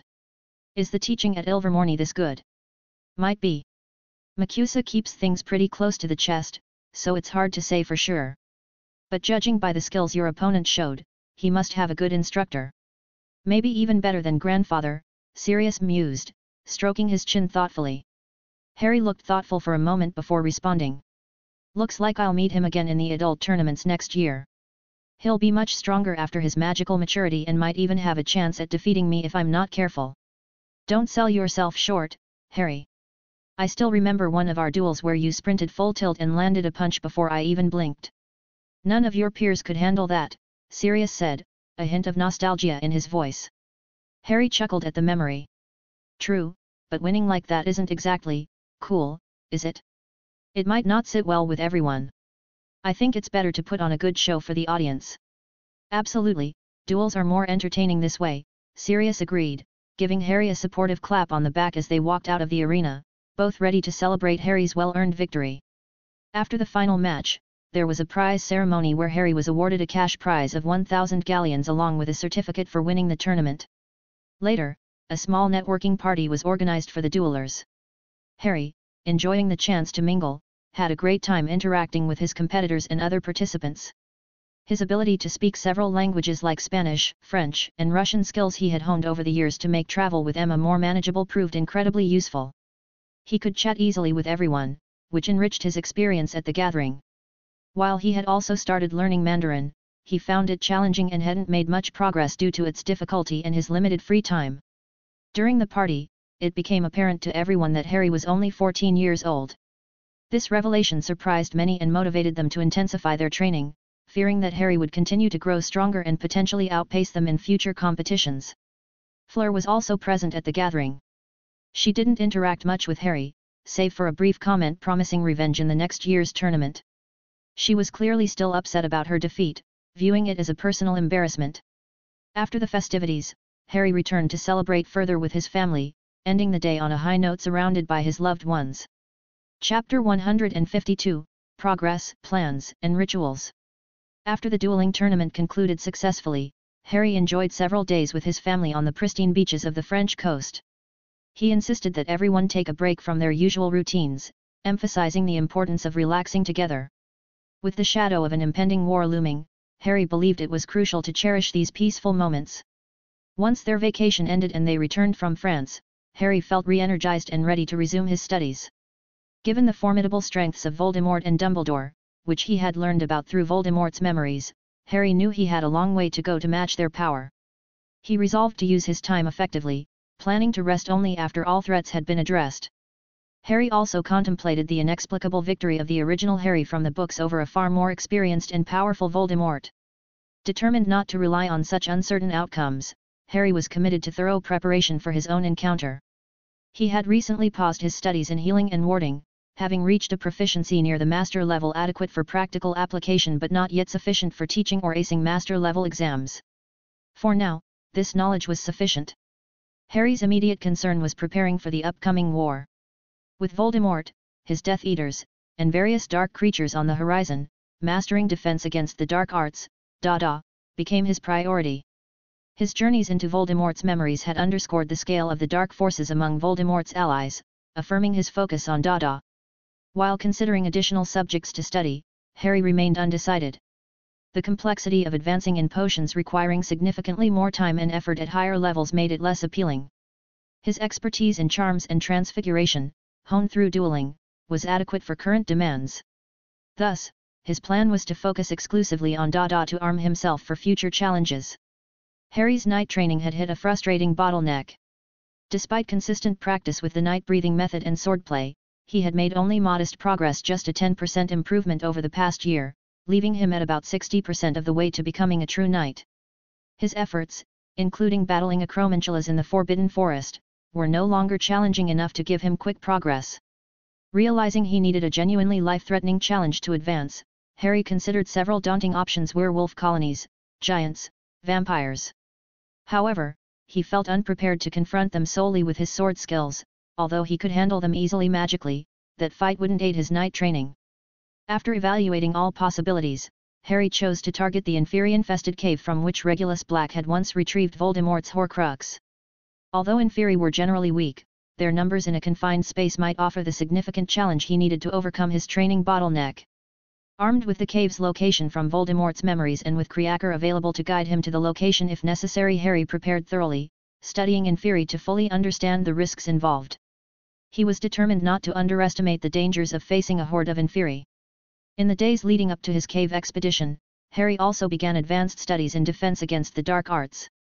Focusing particularly on Inferi, creatures akin to zombies, unbothered by pain, their only notable weakness being fire. However, since Harry planned to rely solely on his swordsmanship to enhance his night training, he anticipated a challenging confrontation. As he delved deep into a large tome on dark creatures, the Ravenclaw diadem resting on his head to enhance his comprehension. During this intense period of study, Myra returned from an important mission he had assigned upon their return from France. This task was crucial, and her success was a pivotal moment. Myra entered, carrying a large, ancient-looking tome and placed it heavily on Harry's study table. "Master Harry, I have retrieved the book you requested." "Varde assisted me," she announced, her eyes gleaming with a mixture of pride and accomplishment. Harry examined the tome's cover, which read Arcanum Rituals. This book was crucial. It held the knowledge his grandmother Euphemia had used to perform the ritual that had partially vanquished Voldemort, aiming to protect her grandsons. After his encounter with Quirrell at Hogwarts, where Quirrell had disintegrated upon touching him, Harry's urgency to understand this protective magic had intensified, particularly to verify if his brother Charles was also safeguarded by it.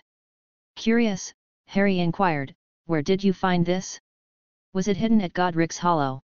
Myra shook her head, "No, Master Harry. It was in the possession of the bad guy Whiskers." Harry instantly knew she was referring to Dumbledore. He was amused yet frustrated by how much of his family's belongings ended up with the old wizard. How many items from the Potter family has that old guy borrowed and never returned? "I'll need to visit his office soon and take a look around. Perhaps I'll discover more items belonging to my family," Harry mused, his tone a mix of determination and annoyance. "Excellent work, Myra. Please extend my thanks to Varde for me." As Myra nodded and left the room, Harry turned his attention back to the tome. Eager to uncover its secrets, he knew the process might be lengthy as the book lacked an index. Still, the potential to discover useful rituals was worth the meticulous search. He began leafing through Arcanum Rituals, his interest piqued by each new ritual he uncovered. One particularly caught his eye: a protective ritual that would curse his own blood if used in any dark magic without his consent. This spell ensured that any unauthorized use would backfire disastrously, a perfect countermeasure against potential threats like Voldemort's resurrection or any blood curse that might target him. He placed bookmarks on pages containing rituals that warranted further investigation and noted to discuss them with Arcturus and Cordelia, his trusted mentors, to ensure there were no harmful side effects. Finally, Harry found the section detailing the ritual used by his grandmother, Euphemia Potter. Named the Guardian Sacrifice. This ritual was crafted to provide an unyielding shield of protection through the self-sacrifice of one's life force. It required the caster to inscribe protective runes around the space occupied by the ones to be safeguarded, in this case, Harry and his brother Charles. The purpose of the ritual was to activate a dome of magical protection, which would spring to life upon the caster's sacrifice. This dome was not just a barrier but a dynamic shield that would adapt and respond to any direct magical attack, particularly from the individuals inferred as a threat during the sacrifice. Once activated, the protection was formidable, designed to last until the threat was completely neutralized or destroyed. This meant that as long as the threat lived, in any form, the protection continued to exist. Understanding this, Harry realized that both he and Charles were still under the ongoing protection from Voldemort, as prescribed by the ritual, due to Voldemort's lingering presence in the world through his Horcruxes. This insight was crucial for Harry, affirming the lasting effectiveness of his grandmother's magic and the enduring safety it provided him and his brother against their marked enemy. After learning what he needed, he just continued leafing through Arcanum rituals to search for any other useful rituals when stumbled across the Animagus ritual, which again piqued his interest. Chapter 153, Animagus Transformation. Just reading the title Animagus Ritual hinted clearly at its purpose, to guide a witch or wizard through the process of transforming into a specific animal at will, while retaining human consciousness and intellect. Harry was well aware of several wizards and witches who had mastered this skill, including Professor McGonagall, who could become a cat, Sirius Black, who transformed into a dog, James Potter, who took the form of a stag, Peter Pettigrew, who became a rat, and Rita Skeeter, who turned into a beetle. Being an animagus had cool benefits. Depending on the animal, it could let you sneak around unseen, make your senses better, or even give you special abilities like flying. It also let you talk to other animals, opening up a new world. There was no doubt that becoming an animagus gave you lots of advantages. Harry also remembered how Sirius, for many years, had expressed a desire to teach him this magical transformation. Sirius enjoyed his runs through the forest in his dog form, but he found it lonely without a companion. It was clear that he missed the thrilling escapades with his fellow marauders when they would roam the woods together, each in their animal guise. So Sirius had kept pushing Harry to learn the change since he was good at transfiguration. Despite Sirius's constant encouragement and his own curiosity about the transformation, Harry was hesitant to undergo the process of becoming an animagus, even though he found the idea intriguing. His reluctance stemmed from two main reasons. First, Harry didn't like the hard preparation needed to become an animagus. The process required keeping a mandrake leaf in your mouth for a whole lunar cycle, from one full moon to the next, without swallowing or even moving it, which made eating and daily life difficult. After this, a potion needed to be brewed and consumed along with a specific incantation. The complexity and discomfort of the mandrake leaf were big turn-offs for Harry, as he felt it would mess up his daily routine and require intense focus, possibly distracting him from other important magic studies and adventures. The second reason for his reluctance was his dissatisfaction with his potential animagus form. Harry had discovered through various means, including his patroness, that his animagus form would be a lion. While majestic and powerful, a lion was far too conspicuous in Europe, where no lions roamed wild. Transforming into a lion could cause unwanted attention and alarm, nullifying any potential for stealth or subtlety. Plus, many of the physical benefits of being a lion, such as enhanced senses, strength, and agility, were skills Harry had already developed through his rigorous knight training. He felt the small gains didn't justify the troublesome transformation process. So Harry had decided against pursuing the animagus transformation while still in school, choosing instead to spend his time on more productive magical studies. The discovery of a new animagus ritual in the Arcanum Rituals book caught Harry's attention, offering a unique way to transform that was very different from traditional methods.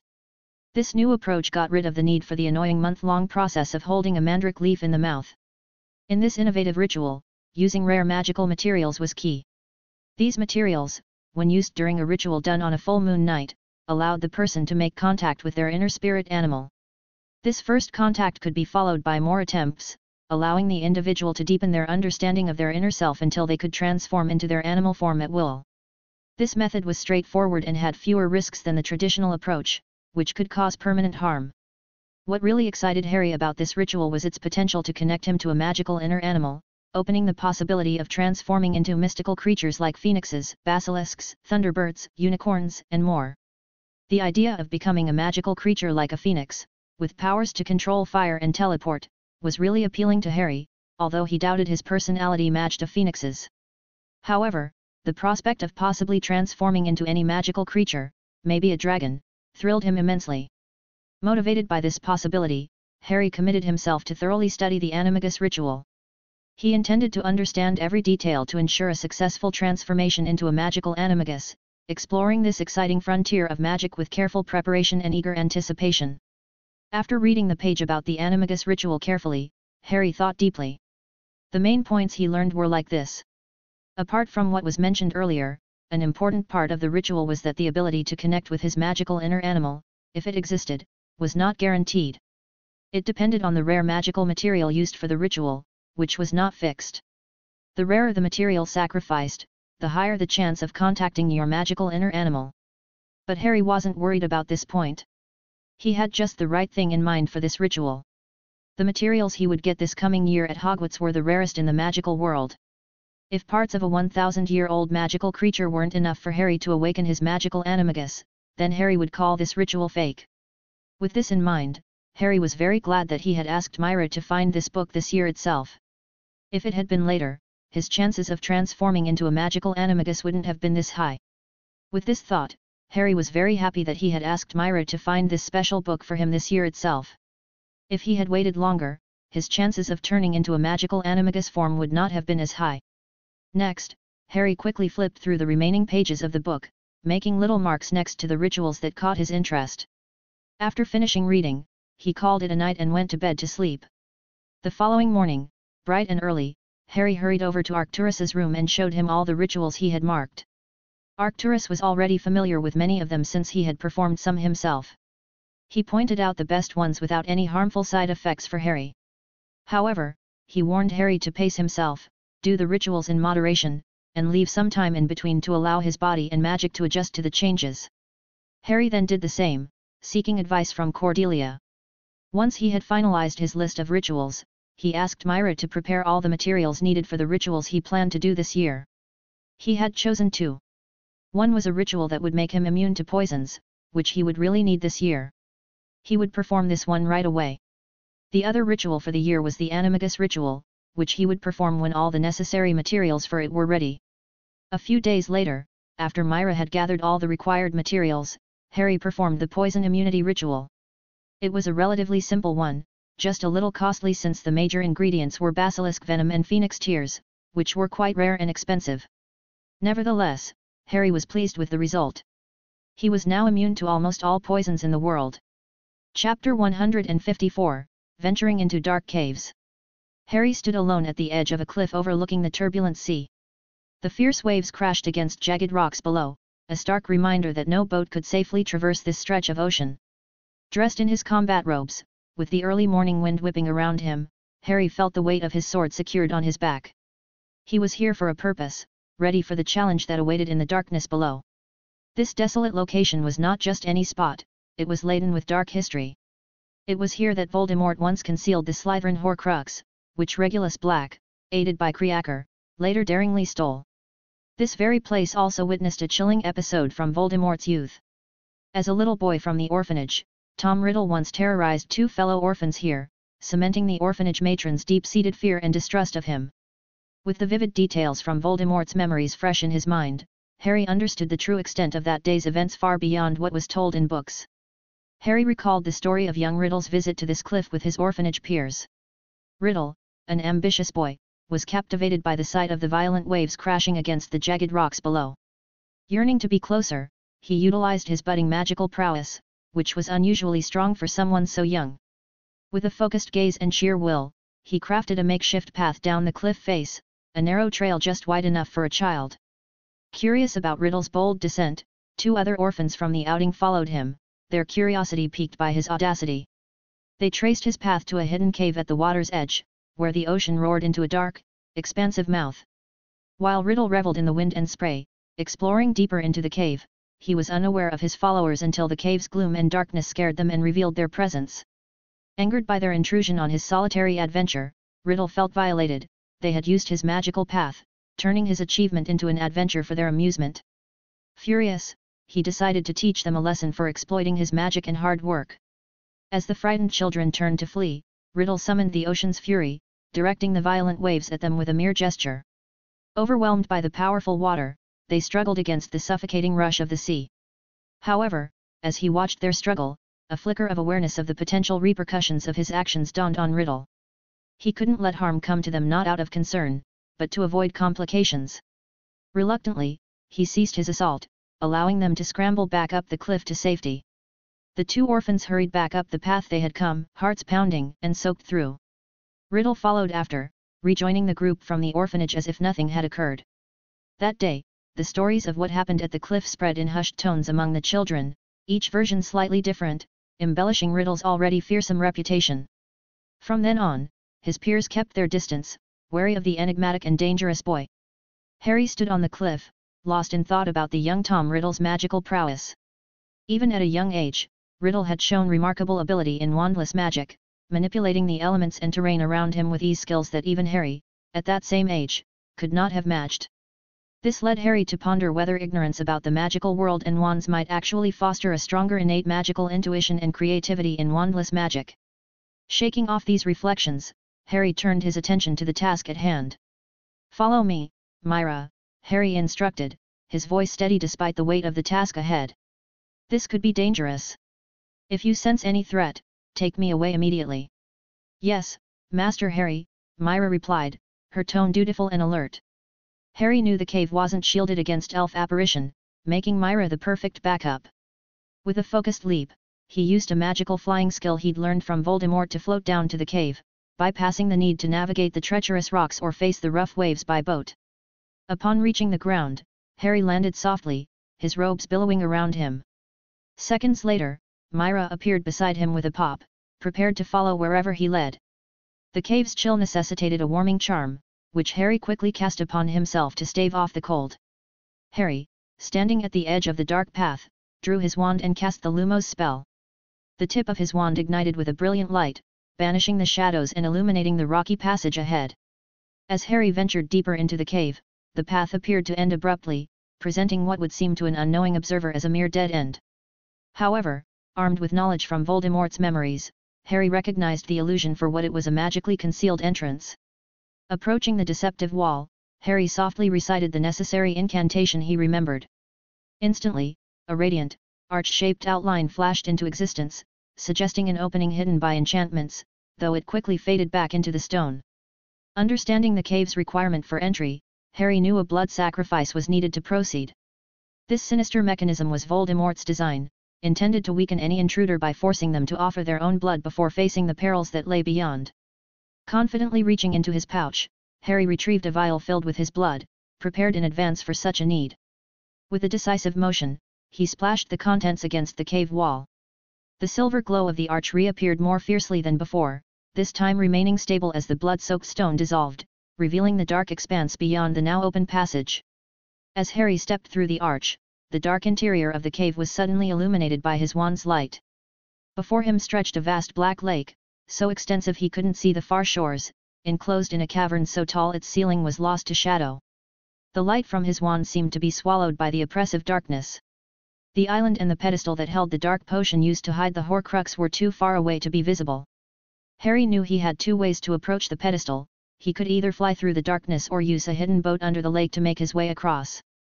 Swimming was not an option, even the slightest disturbance on the water's surface might rouse the deadly Inferi lurking beneath, ready to drag him into the depths. Voldemort had designed this elaborate labyrinth to shield one of his precious Horcruxes. Although he could have fortified it further, eliminating any conceivable access to intruders including the blood-activated entry and the boat leading to the pedestal, Voldemort had intentionally left manageable vulnerabilities, presumably to ensure he could retrieve the Horcrux himself if necessary. He avoided making the security impenetrable, wary that even he might one day find it challenging to reach his hidden fragment of soul. Harry stood at the edge of the cavern, peering into the abyss, his sword now unsheathed and glinting in the dim light of his wand. He didn't need to venture far into the lake or confront the Inferi at the central pedestal.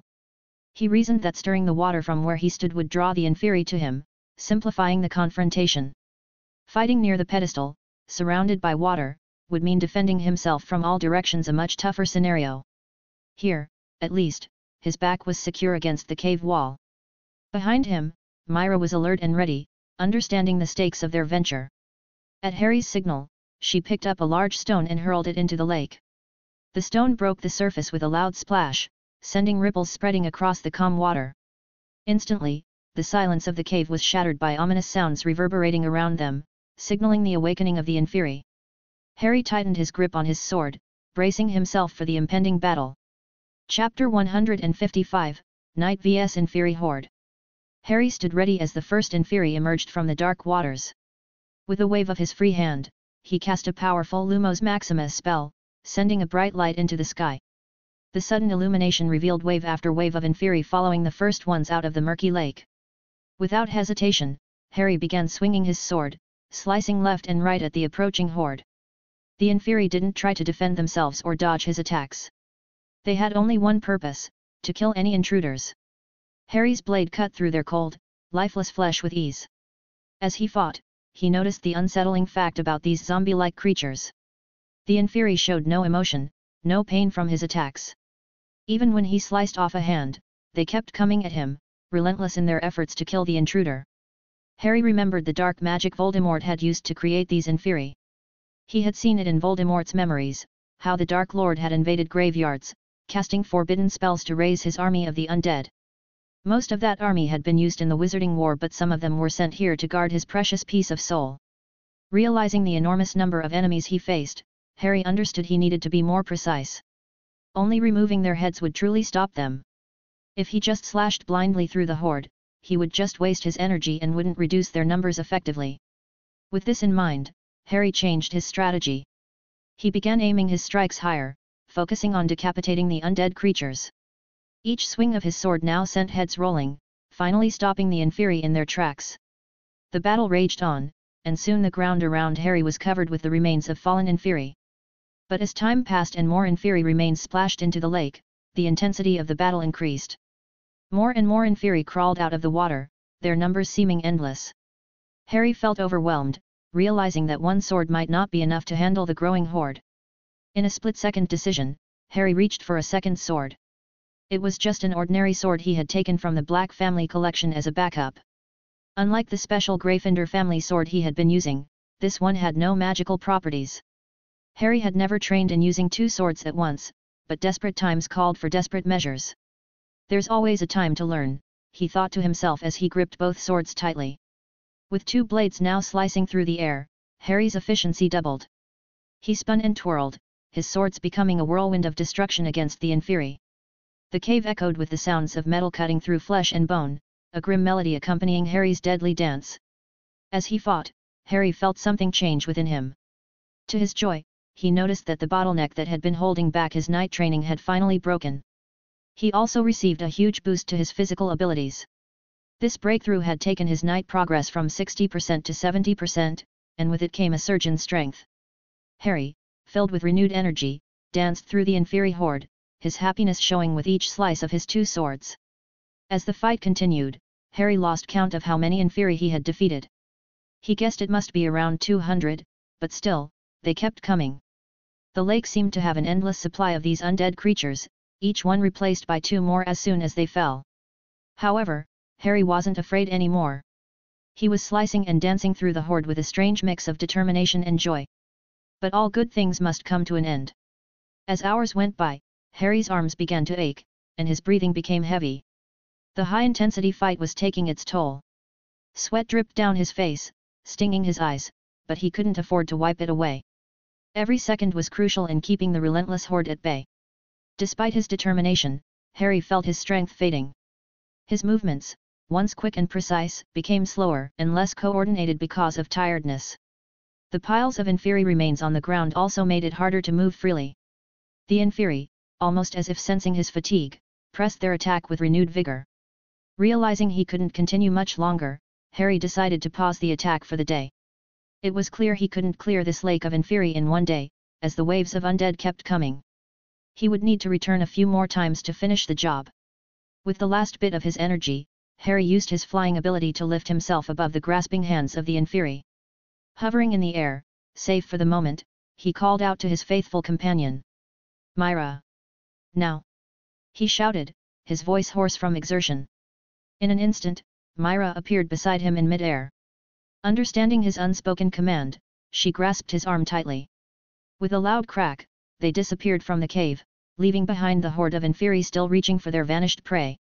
As they reappeared in a safe location, Harry collapsed to his knees, his swords clattering to the ground beside him. He was exhausted but happy.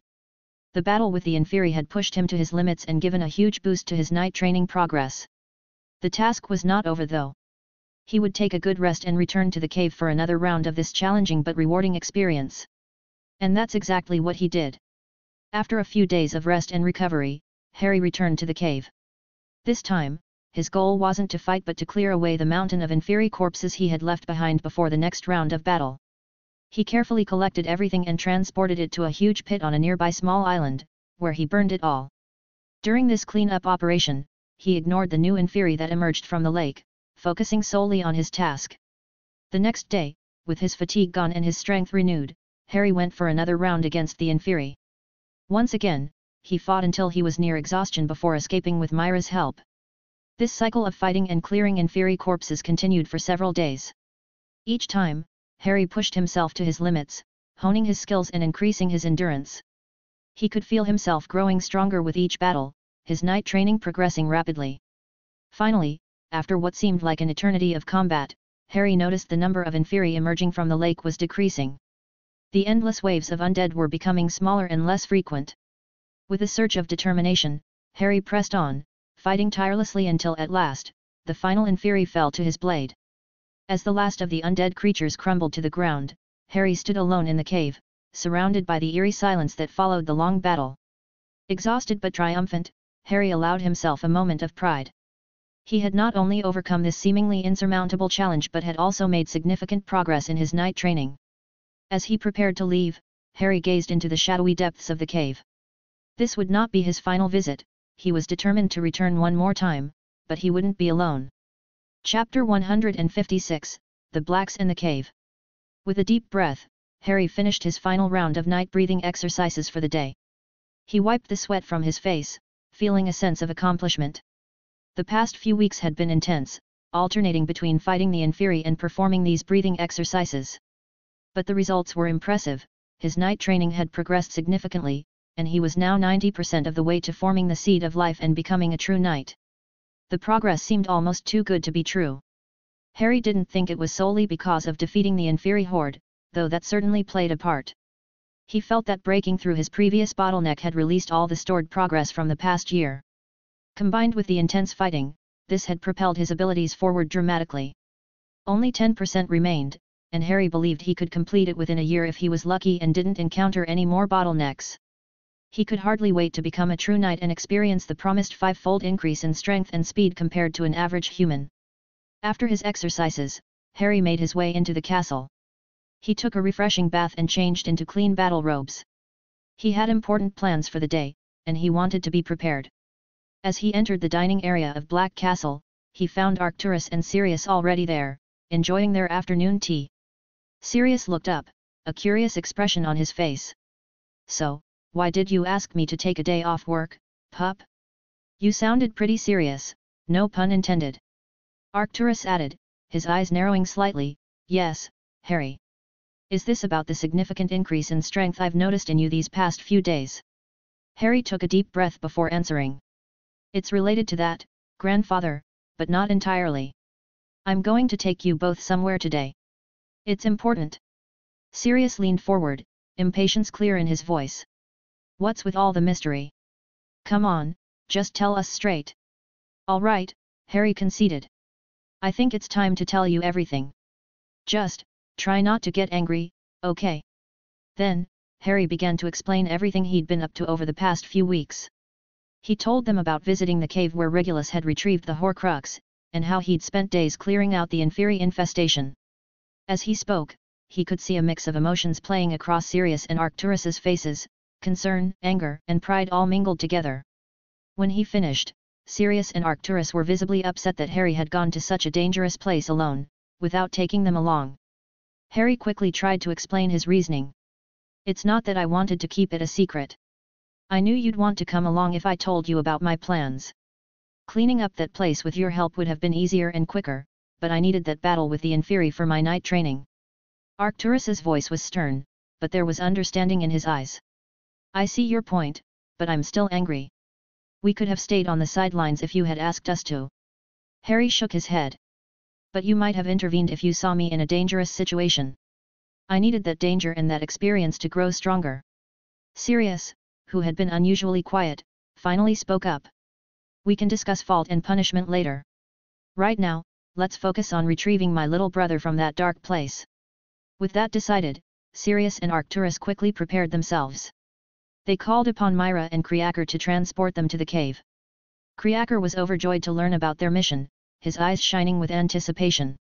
In a couple of elf apparitions, they found themselves standing at the entrance of the cave, the very place where Harry had battled thousands of Inferi. Harry had done a thorough job of cleaning up, there were very few signs of the fierce battle that had taken place. Myra and Kriakar had helped the trio bypass the treacherous hike through the dark cave, bringing them directly to the lakeside. Harry couldn't help but wonder why Voldemort had neglected to ward this place against elf apparition. It seemed to render all the earlier defenses pointless. Sirius and Arcturus surveyed the area with grim expressions, lost in their own thoughts about what had transpired here. Harry approached the edge of the lake and pulled out the submerged boat.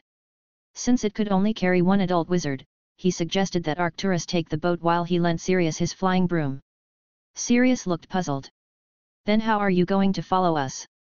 Harry smiled mysteriously and simply floated upward. Sirius's jaw dropped. You can fly? How? When did you learn that? It's something I picked up last year, Harry explained, grinning at his godfather's reaction. What do you think? Pretty cool, right? You have to teach me that skill later, Sirius said, his eyes gleaming with excitement. It would be great for work, and for showing off. Harry nodded, but the light-hearted moment quickly passed as they remembered their solemn purpose.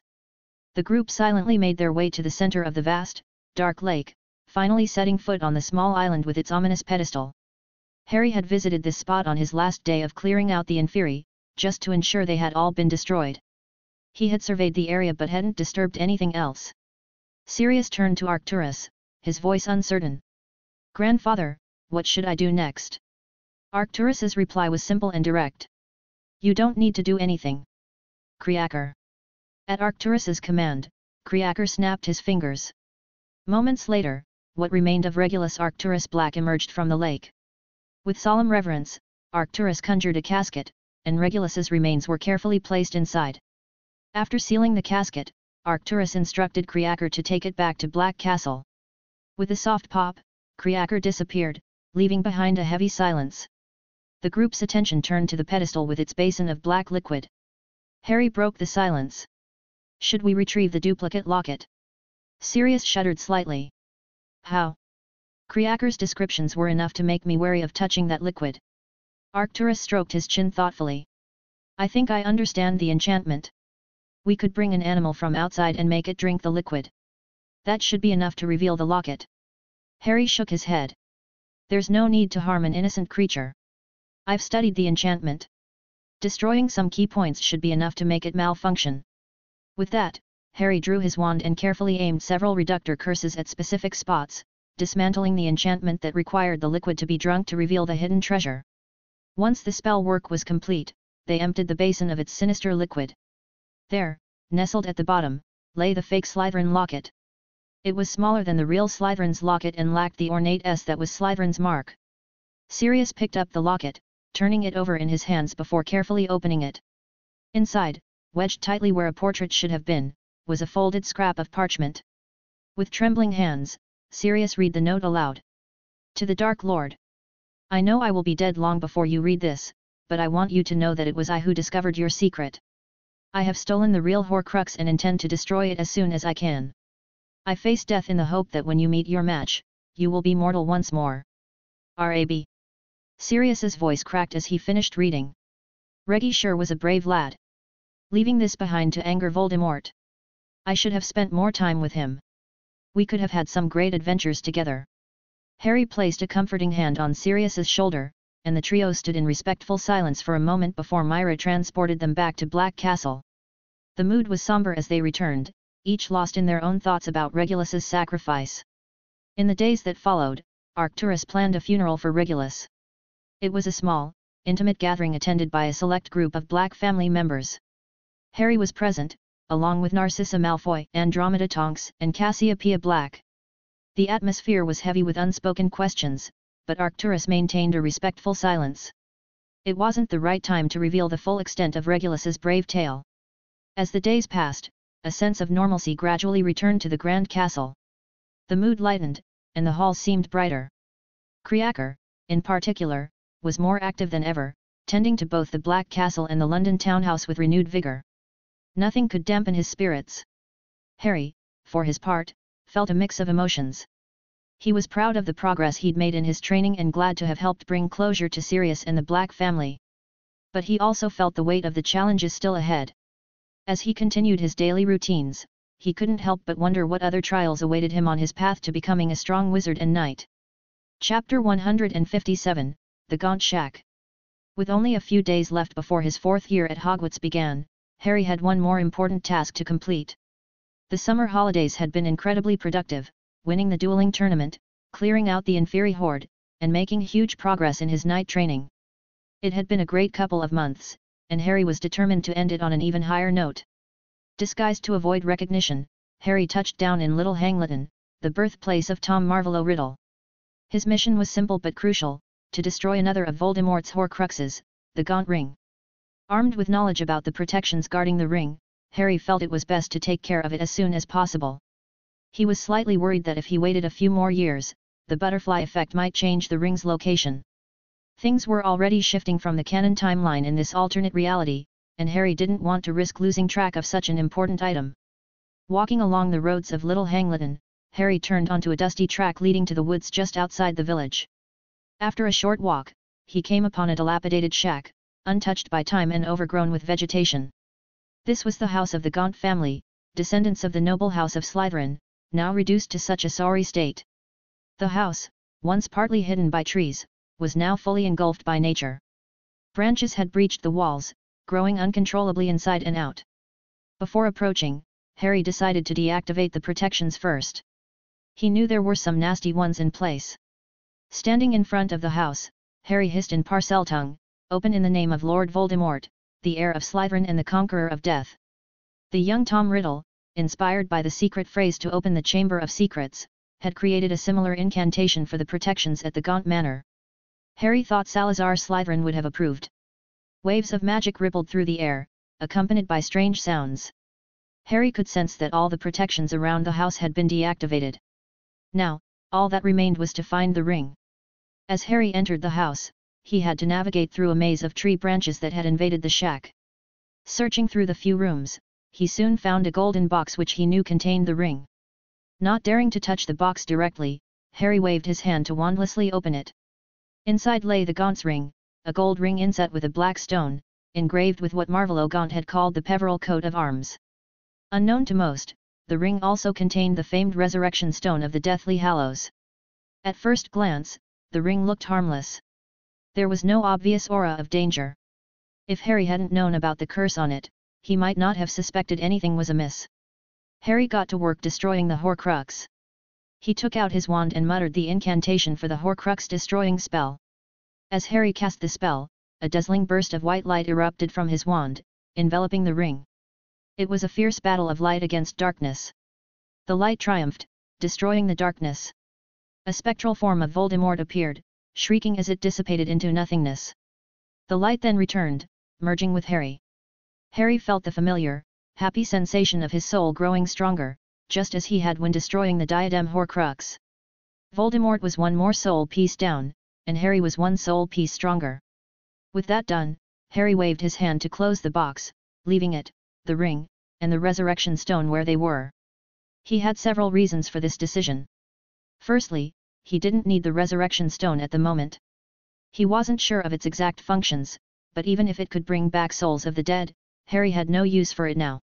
He didn't think his grandparents would want to learn about his life's events, and he was reluctant to disturb the souls of the dead unless absolutely necessary.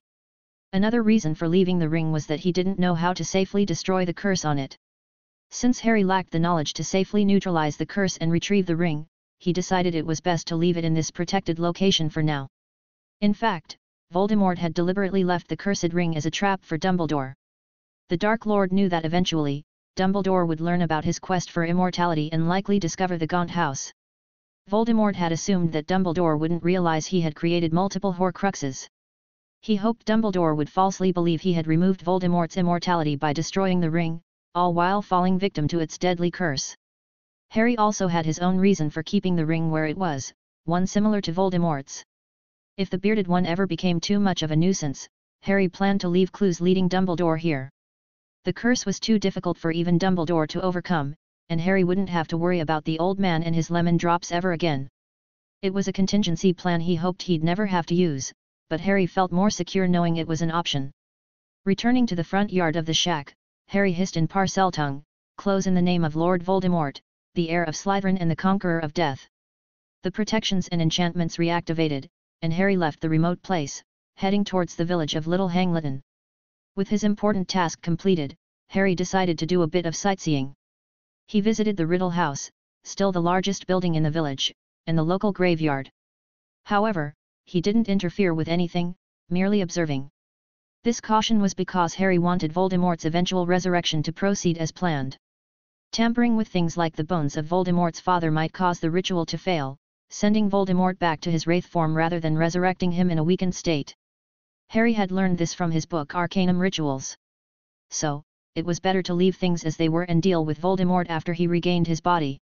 Returning to Black Castle after his short trip, Harry resumed his daily routine and enjoyed the last few remaining days of the holidays with his family. Soon, he would have to leave for Hogwarts and face the events surrounding the Chamber of Secrets and its 1,000-year-old basilisk. Despite the challenges ahead, Harry felt more prepared than ever, strengthened by his summer experiences and the strength he had gained. Chapter 158, Hogwarts Express in Another Year. The Hogwarts Express gleamed a brilliant scarlet against the backdrop of Platform 9/3/4, billowing steam as it prepared for its journey to the magical school. Students bustled about, hauling trunks and cages, saying farewell to their families amidst a cacophony of hoots, meows, and excited chatter. Harry Potter, now entering his 4th year at Hogwarts, navigated the crowded corridor of the train, searching for the compartment where his friends sat. As he slid open the door, he was immediately engulfed in a whirlwind of enthusiasm and mild reproach. "Harry!" exclaimed Cedric, his eyes shining with excitement. "Why didn't you tell us about the dueling tournament?" Before Harry could respond, Arabella chimed in, her voice a mix of admiration and frustration. "We had to find out from the Daily Prophet, of all places. Our friend, the dueling champion, and we couldn't even cheer you on." Harry found himself surrounded by his closest friends, Cedric, Roger, Arabella, Alicia, Angelina, Elvinia, and Reggie, all talking at once, their voices a symphony of curiosity and mild accusation. "I'm sorry, really," Harry said, raising his hands in a placating gesture. "I honestly forgot to mention it. This summer was, well, it was quite busy." Elvinia raised an eyebrow, her clever eyes examining Harry closely. "Busy enough to forget to tell your best friends about a major tournament?" Harry sighed, running a hand through his perpetually messy hair. "I know it sounds ridiculous, but yes. I had so many plans this summer, so many things I wanted to accomplish. The tournament was just one part of it all, and somehow, in the whirlwind of everything else, I forgot to send an owl about it." Roger grinned, punching Harry lightly on the arm. "Well, you're forgiven. But only if you teach us some of those champion-level dueling moves." "Deal," Harry laughed, relieved that his friend's annoyance was already fading. "I promise, I'll show you everything I saw at the tournament." It was an incredible experience. As the train lurched into motion, the group settled into their seats, the familiar landscapes of London beginning to roll by outside the window. The conversation naturally drifted to the upcoming school year, and inevitably, to the subject of their new defense against the dark arts teacher. "Did you see the Daily Prophet?" Reggie asked, pulling out a slightly crumpled newspaper from his bag. "The famous writer Gilderoy Lockhart's going to be our new Dada professor." The announcement was met with mixed reactions. Elvinia frowned slightly, her brow furrowed in thought. "His books, well, they contain important information, I'll give him that. But the way he writes them, it's like he's more concerned with glorifying himself than actually teaching." Cedric nodded in agreement. "I know what you mean. It's like reading adventure novels where he's always the dashing hero. Gets a bit tiresome after a while." Harry listened to his friend's opinions, a knowing look in his eyes. He waited for a lull in the conversation before dropping his bombshell.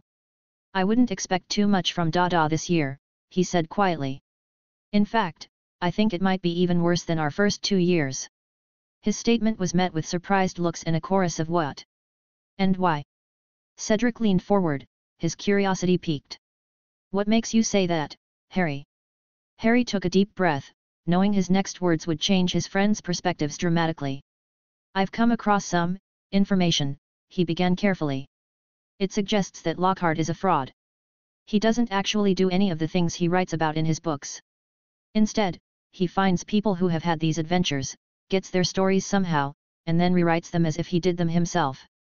The compartment fell silent as his friends absorbed this shocking revelation. Reggie was the first to speak, his voice thoughtful. You know, that actually makes a lot of sense. I always wondered how one person could be an expert in so many different fields of magic. And some of his timelines never quite added up, it was like he was in 2 places at once sometimes. Elvinia nodded slowly, her initial frown deepening. If this is true, it's despicable. Using other people's experiences and claiming them as his own? That's not just lying, it's stealing.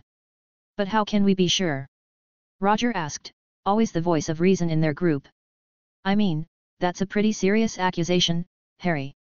Harry shrugged, I can't say too much about where I got the information, but just trust me here or you could wait for our first class to experience the truth firsthand. And honestly, when you look at everything we know about Lockhart, doesn't it fit? The way he's always seeking attention, his celebrity-like behavior. As the realization sank in, a pall seemed to fall over the group. The prospect of a year of classes with a fraud for a teacher was not an appealing one. Merlin's beard, Angelina groaned, how are we supposed to sit through his classes now? All that preening and those blinding smiles, it was bad enough when we thought he was actually accomplished. The rest of the train ride passed in animated discussion about Lockhart, speculating on how he had managed to fool so many people for so long, and wondering what their classes would actually entail this year. As the sky outside began to darken, signaling their approach to Hogsmeade Station, there was a commotion in the corridor. Neville Longbottom, looking flustered and worried, burst into their compartment. Harry! He panted, clearly distressed. Charles and Ron are missing. The Weasley twins were certain they saw them at the platform, but now there's no sign of them on the train.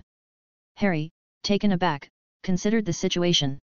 It seemed like Dobby the house elf might have intervened, blocking the platform entrance to prevent Charles from reaching Hogwarts, much like the canon events. Are you sure, Neville? He asked, trying to keep his voice calm. Have you checked every compartment? Neville nodded vigorously. Twice. And I've asked everyone I could find. Nobody's seen them. Harry's mind raced. He had thought that with Charles's parents there, any problems like Dobby's interference would be quickly fixed at the platform. Yet, it looked like things had gone wrong, possibly leading to the same flying car incident that happened in the books. Don't worry too much, Neville, Harry said, trying to sound reassuring. I'm sure the professors will sort it out. They might even be brought directly to school by their parents. As Neville left, somewhat comforted by Harry's words, Harry felt a pang of sympathy for Charles, knowing the trouble he might face this year, especially after last year's chaos that caused Gryffindor to lose so many points.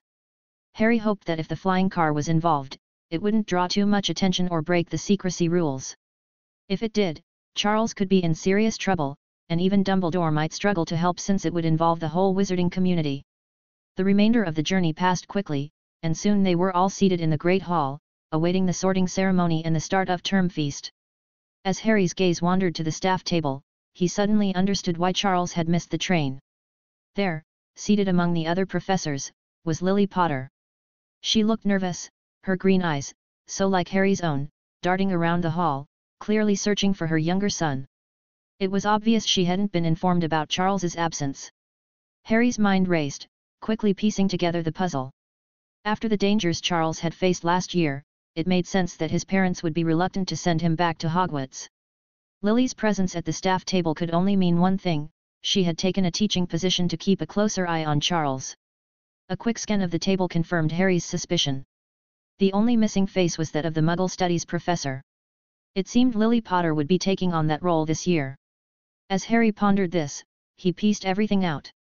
If Lily was already at Hogwarts as a new professor, she would have arrived early to prepare for the term. And with James likely busy with his Auror duties, they might have asked the Weasleys to take Charles to platform 934.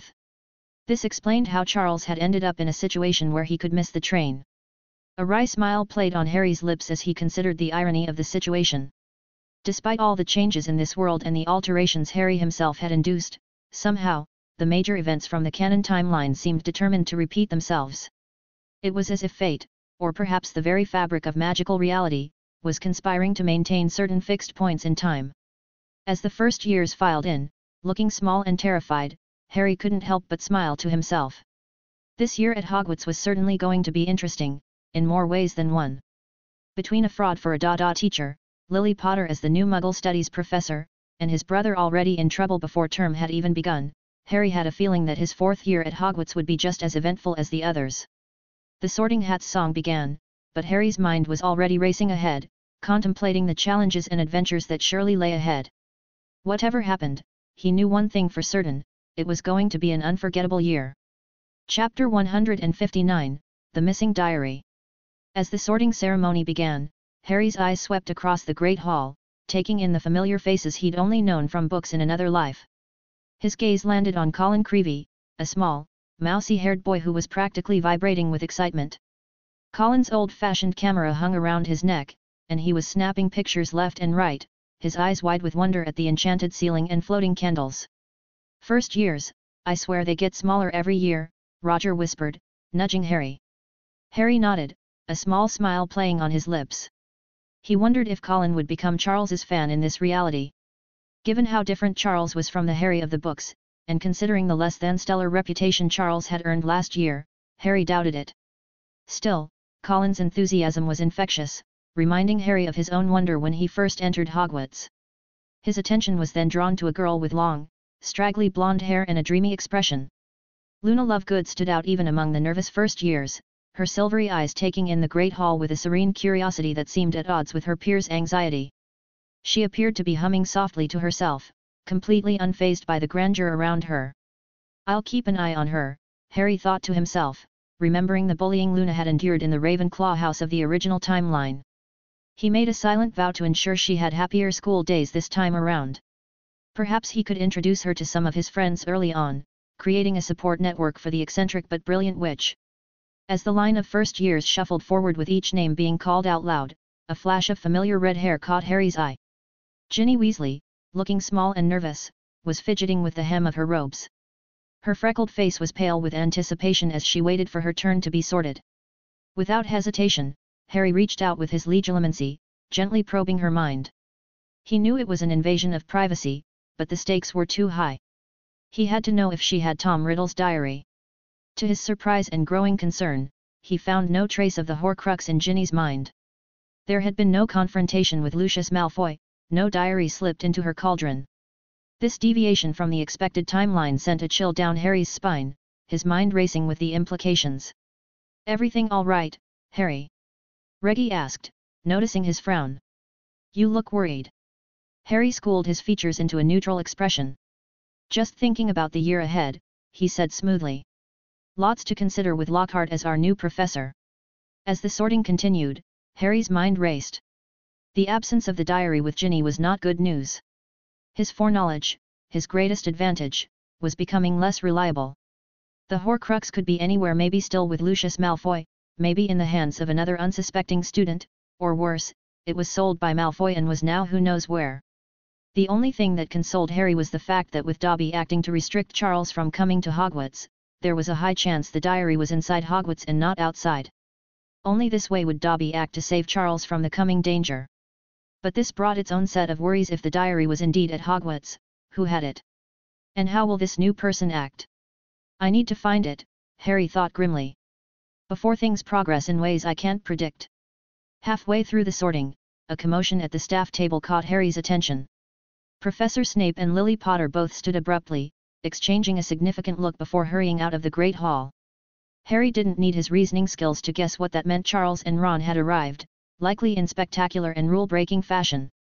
"What do you reckon that's about?" Roger whispered, his eyes following the departing professors. "10 Galleons says it's about Harry's younger brother," Reggie replied with a smirk.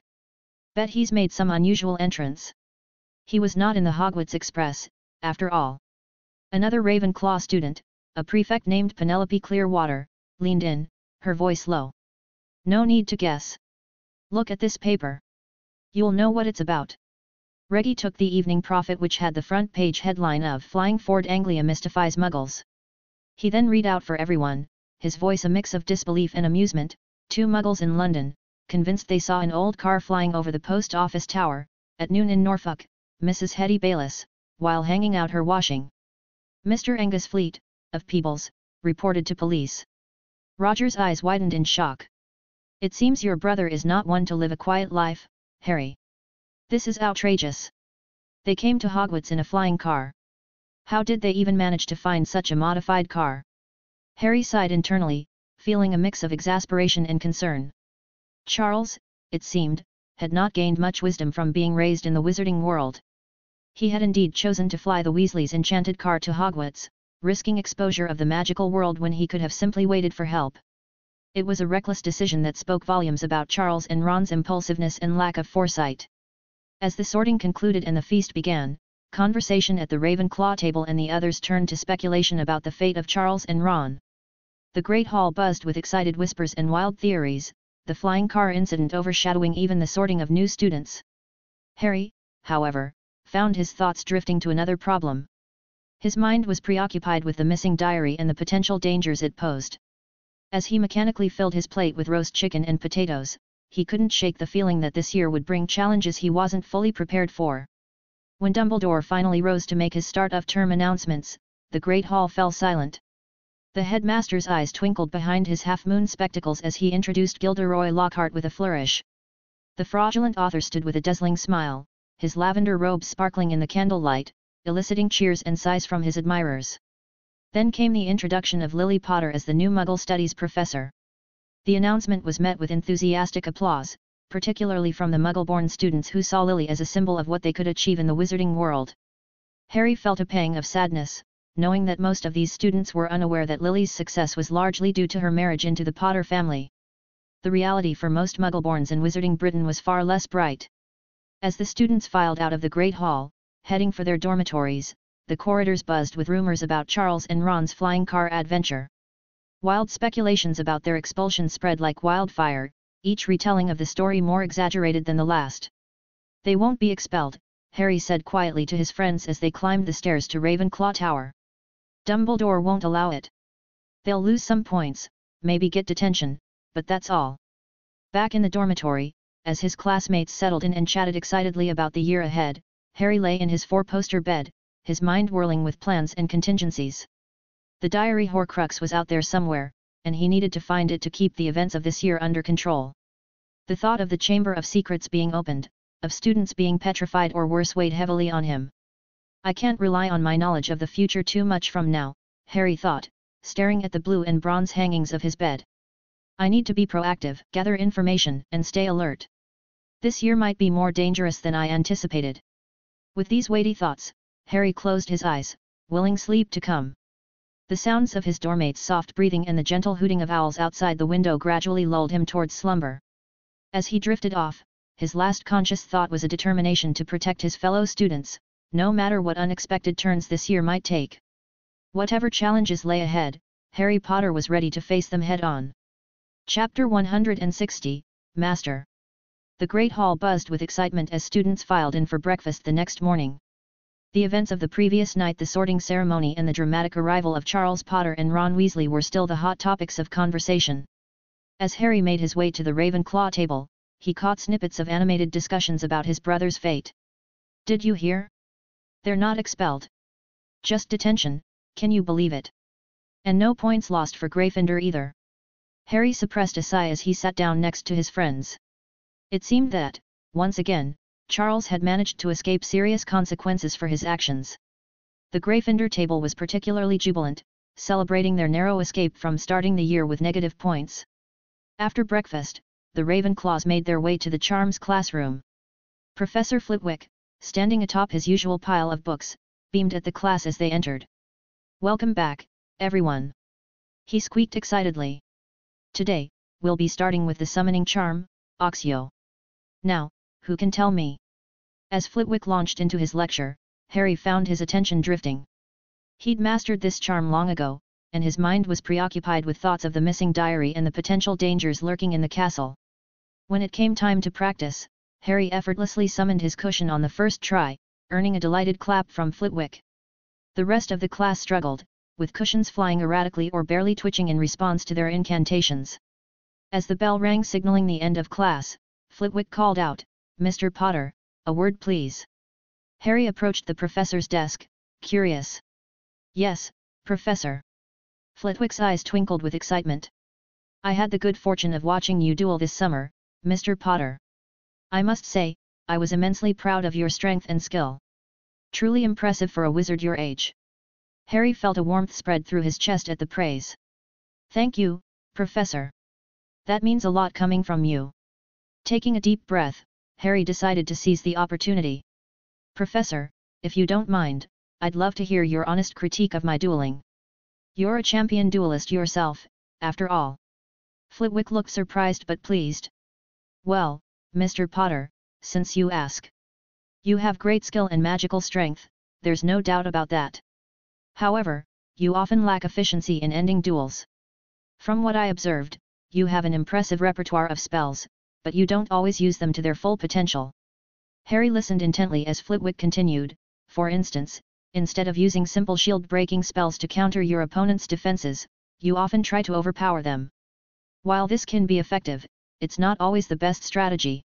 Dueling isn't just about raw power, it's about outsmarting your opponent, using the right spell at the right moment." The professor went on to provide more specific examples, pointing out moments where Harry could have ended duels faster or conserved his energy better.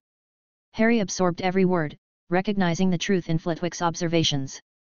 "Thank you, Professor," Harry said sincerely when Flitwick finished. "This feedback is incredibly valuable." Flitwick beamed. "I'm glad to help, Mr. Potter. If you ever have any questions about dueling, my door is always open." In a moment of sudden inspiration or perhaps recklessness, Harry blurted out, "Professor, would you consider taking me on as an apprentice?" Flitwick's eyes widened in surprise. "Oh my!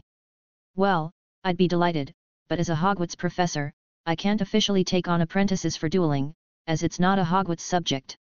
Harry, thinking quickly, suggested, "What if it were a charms apprenticeship that happened to include some dueling instruction?" Flitwick stroked his mustache thoughtfully. "An interesting proposition, Mr. Potter. However, I must warn you, my conditions for accepting apprentices are quite rigorous. It's been many years since I've taken one on." "I understand, Professor," Harry said eagerly. "I'd be willing to take any test you deem necessary. In fact, I've already studied charms up to the Newt level. I just lack practical experience in applying some of the more advanced skills." Flitwick's eyebrows shot up in astonishment. "Newt level, you say? Well, let's put that to the test, shall we?" What followed was an impromptu examination that left Flitwick increasingly amazed. Harry answered complex theoretical questions with ease, demonstrating a depth of knowledge far beyond his years. When they moved to practical demonstrations, Harry performed lower-level charms silently, showcasing Newt-level proficiency. But it was when Harry conjured his patroness, a majestic lion that prowled around the classroom, that Flitwick nearly toppled off his stack of books in shock. "Merlin's beard!" the tiny professor exclaimed.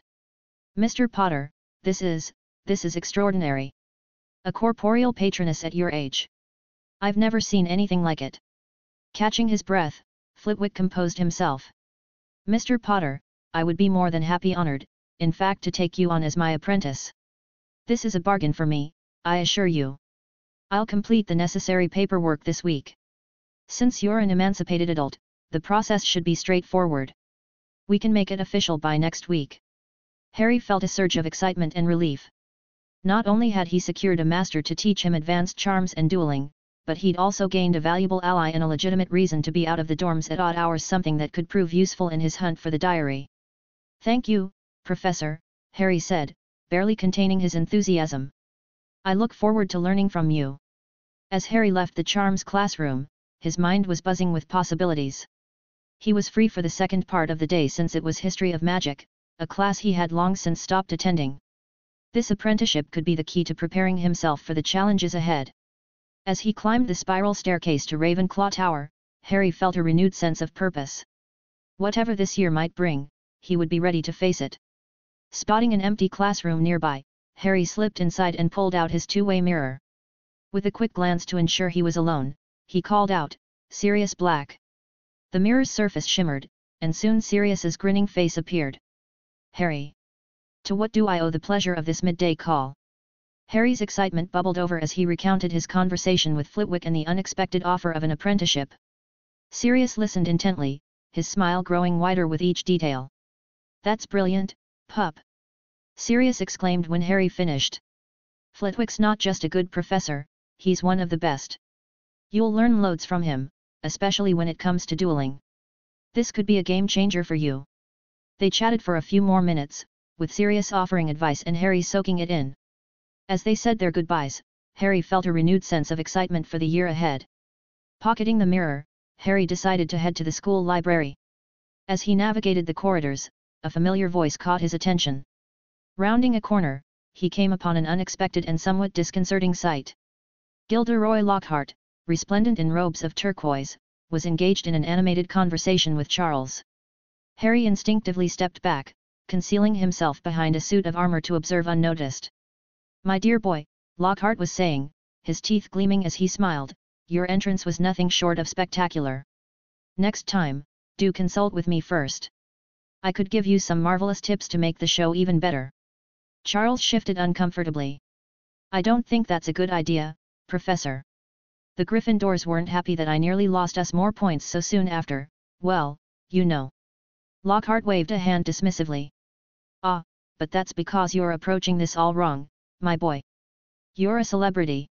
You need to learn how to act like one." What followed was a surreal lecture on celebrity behavior. Lockhart expounded on how to handle criticism, with a smile and a wink, "Dear boy, maintain a loyal fan base, always leave them wanting more, and cultivate a public image, mystery and intrigue, Charles, that's the key." Charles seemed to be hanging on every word, his initial discomfort giving way to rapt attention. Harry felt a chill run down his spine at the sight. Unable to stomach any more of the conversation, Harry silently slipped away, his mind reeling from what he'd witnessed. As Harry finally made his way to the library, his mind was still reeling from the conversation he'd overheard between Charles and Lockhart. Pushing those thoughts aside, he focused on the tasks at hand. Settling into a quiet corner, Harry started looking for ways of finding a way to detect if a student was possessed by a dark object. He scoured the shelves for books on magical detection and dark artifacts, but most of the texts he found were frustratingly vague or dealt with much simpler enchantments. It looked like he should go to the Room of Requirements or the Black Castle Library for the required information. As the afternoon light began to fade, Harry packed up his notes and books. He hadn't found what he was looking for, but he had a clearer idea of his next steps. With a sigh, he stood up, stretching his stiff muscles from hours of research. As he left the library, Harry's mind was already formulating plans for his next move in the search for the Diary Horcrux. Chapter 161, Preparations, Apprenticeship, and Classes. As the sun rose over Hogwarts, Harry Potter was already completing his morning routine. After a brisk jog around the Black Lake and his night-breathing exercises near the Forbidden Forest, he made his way to the Room of Requirement. The magical room, sensing his need, provided him with a collection of obscure tomes on dark magic detection.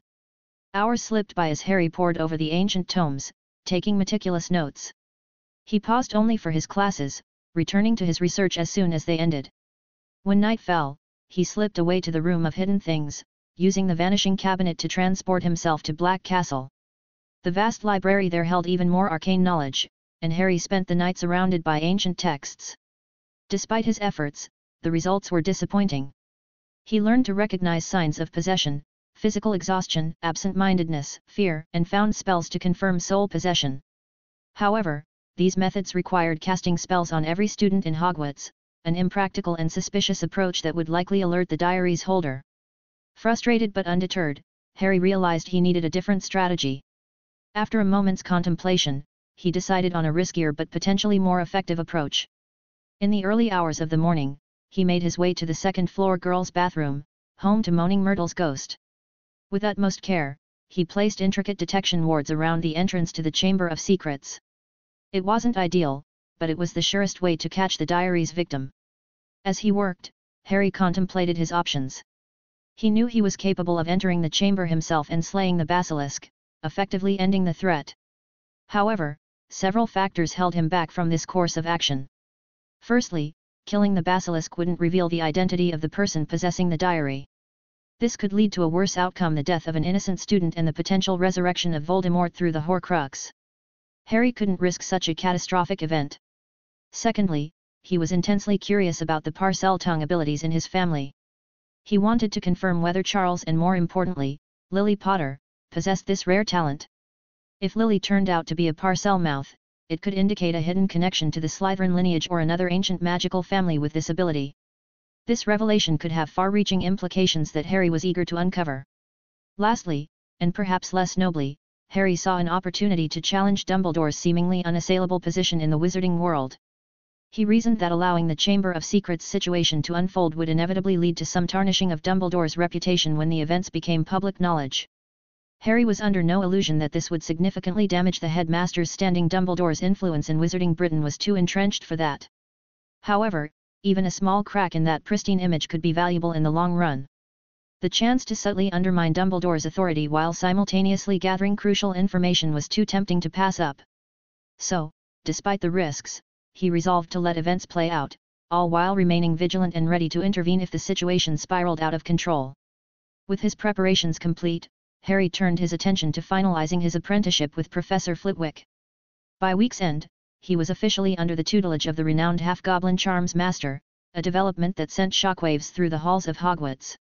As Harry entered the Great Hall for breakfast, he could feel the weight of countless stares upon him. Whispers followed in his wake, a mix of awe and disbelief that a boy barely 15 could achieve such a prestigious position. "There he is, the boy wonder," Reggie announced with a theatrical flourish as Harry took his seat at the Ravenclaw table. Elvinia rolled her eyes, though a smile tugged at the corners of her mouth. "Don't let it go to your head, Harry. Though I must admit, it is impressive. How did you manage to convince Professor Flitwick to take you on?" Harry shrugged, aiming for modesty. "He saw my duel this summer. I guess he liked what he saw." Cedric leaned in, his eyes bright with curiosity. "That would do it. You were taking down wizards 2 years older than you, like it was nothing. No wonder Flitwick wants to train you personally." Harry nodded, secretly pleased that his friends were buying into the misconception that Flitwick had taken him on primarily for dueling instruction. It was safer, he reasoned, to keep his true proficiency in charms under wraps for now. As he left the Great Hall, Harry spotted Lily Potter approaching, her green eyes, so like his own, filled with a mixture of pride and hesitation. "Harry," she said softly, "I wanted to congratulate you on your apprenticeship. It's a remarkable achievement." Harry's face remained impassive as he replied coolly, "Thank you, Professor Potter." Without another word, he turned away, effectively dismissing her. Lily lingered for a moment, hurt evident in her eyes, before retreating. Harry's friends exchanged uncomfortable glances but wisely chose not to comment. The weeks that followed were a whirlwind of activity for Harry. His new role as a charms apprentice significantly increased his workload. On top of regular classes and his personal Dada studies, he now assisted Flitwick with grading assignments and lesson preparation. Despite the challenge, Harry found the extra work immensely rewarding. Flitwick proved to be an exceptional mentor, holding nothing back in his instruction. He began by refining Harry's Newt-level knowledge, preparing him for true mastery of charms.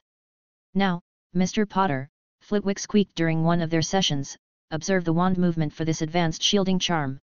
It's all in the wrist." Harry watched intently, then replicated the movement perfectly. Flitwick beamed with pride. In dueling, Harry learned efficient counters to spells, a stark contrast to Arcturus Black's brute force approach. Harry saw the benefits in both styles and began formulating plans to combine them into his own unique fighting technique. As September gave way to October, life at Hogwarts settled into a rhythm. Harry's detection wards remained untriggered, and he knew he'd likely have to wait until Halloween for any developments. The only blemish on his otherwise productive year was defense against the dark arts, and the insufferable Professor Lockhart. Harry's mind drifted to a particularly annoying encounter with Lockhart a few weeks prior. The memory played out vividly in his mind. Harry had been leaving the library when the flamboyant professor cornered him, his toothy grin gleaming unnaturally in the torchlight. "Harry, my boy! Just the young celebrity I wanted to see," Lockhart exclaimed, his voice dripping with false camaraderie. Harry suppressed a groan. "Professor Lockhart, I'm rather busy." "Nonsense. There's always time for a bit of mentoring between stars. Lockhart's hand clasped Harry's shoulder, ignoring the boy's obvious discomfort. I couldn't help but notice your rising fame. As someone who's navigated these waters, I thought I might offer some advice. That's not necessary, Professor, Harry tried to interject, but Lockhart plowed on. Oh, but it is. First rule of fame, always be camera ready. You never know when a photographer from the Daily Prophet might pop up. Professor, Harry interrupted firmly, his patience wearing thin, I appreciate the offer, but I'm not interested in fame. If you'll excuse me. He brushed past Lockhart, leaving the flamboyant professor sputtering in the corridor. Ever since that day, Dada classes had become an exercise in patience for Harry. Lockhart seemed determined to catch Harry breaking rules, forcing the young wizard to endure the professor's abysmal teaching without comment. The thought of detention with Lockhart, likely spent signing autographs, was enough to keep Harry in line, at least for now. Though tempted to expose Lockhart's fraudulent past immediately, Harry's packed schedule forced him to bide his time. Finding concrete evidence and presenting it to the world would require careful planning. He vowed to deal with the fraud during the Christmas holidays, promising himself that Lockhart's punishment would be far more severe than the mere memory loss he had suffered in the original timeline. As October progressed, Harry found himself constantly alert, watching for signs of the chamber's opening. He knew the calm couldn't last forever, and when the storm hit, he would need to be ready. With Halloween approaching, Harry had his eyes glued to the Marauders map, looking for anything suspicious. But so far, nothing of that kind was found. Chapter 162, Halloween 1992. As Halloween dawned at Hogwarts, the castle was abuzz with excitement. The Great Hall had been transformed into a spectacular display of autumnal splendor. Live bats fluttered overhead, their wings casting eerie shadows across the enchanted ceiling. Hagrid's enormous pumpkins, carved into lanterns large enough to house 3 men comfortably, glowed with an otherworldly light.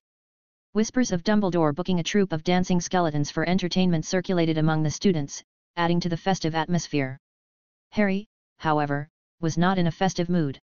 His detection wards near the Chamber of Secrets entrance had yet to be triggered, but he knew with certainty that today, the chamber would be opened. Even if Ginny Weasley wasn't the one to do it this time, Harry was sure that Halloween in the wizarding world was cursed to bring chaos. As he walked through the corridors, dodging excited first years and dodging Peeves' attempts to drop water balloons on unsuspecting students, Harry's mind wandered to the many questions he had about the chamber itself. How could such a massive basilisk move through the castle undetected? The pipe system explanation from the books seemed implausible. Were the pipes truly that large? Did they have multiple entrances and exits to facilitate the creature's secret movement? Harry imagined the castle's intricate network of pipes, wondering if Salazar Slytherin had been involved in designing the castle, purposely including this network for his pet. And if, as Gryffindor's letter suggested, the snake was meant to protect the school, why the need for such an elaborate hidden system? These questions and more swirled in Harry's mind, and he was determined to uncover the answers this year. As evening approached, Harry prepared for his usual routine of skipping the feast in favor of a quiet meal in the kitchens. However, as he attempted to leave the Ravenclaw common room, he found his path blocked by a group of familiar faces. Surprise! Chorused his friends, grinning widely. Harry blinked in confusion. What are you doing here? Shouldn't you be at the feast? Arabella stepped forward, her expression a mix of concern and determination.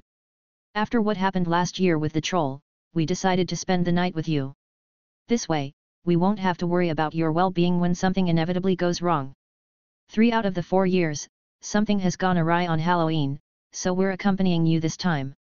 Roger nodded enthusiastically, his stomach growling audibly. Plus, we're curious about where you disappear to when you skip the amazing feast.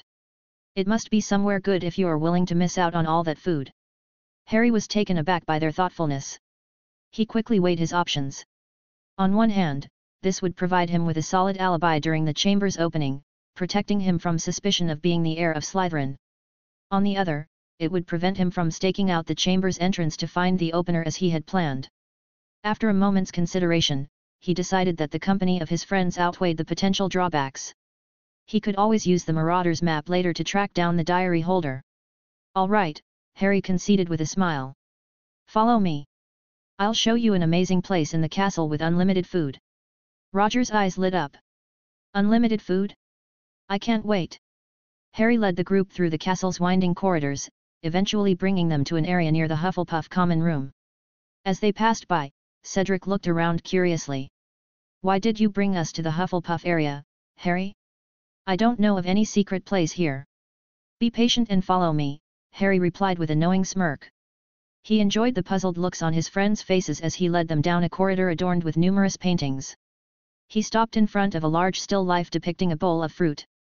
"Here's the secret entrance," Harry explained, his eyes twinkling with mischief. "Just tickle the pear in this painting."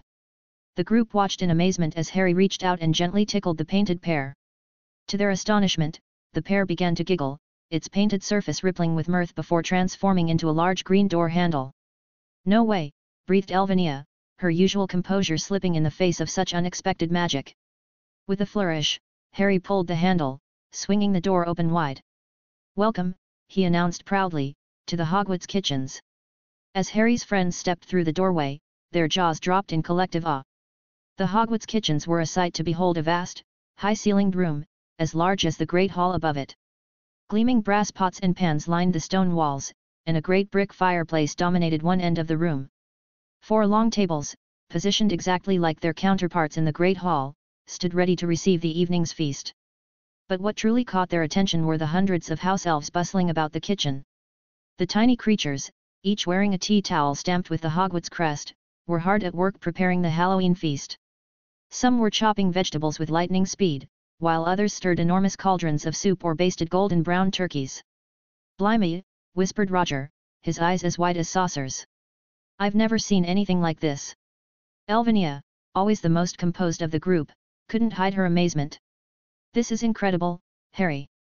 How did you ever find this place?" Before Harry could answer, a familiar voice piped up. "Harry Potter, sir!" squeaked Pinky, bounding over to greet them. Pinky is so happy to see Harry Potter. "Are these your friends, sir?" Harry smiled warmly at the excitable elf. "Yes, they are, Pinky. They'll be joining me for this year's feast here. Is that okay?" Pinky's eyes grew even wider if that was possible. "We is honored, sir. To think wizards are fine eating in our company." Harry knelt down to be at eye level with Pinky. "Thank you, Pinky.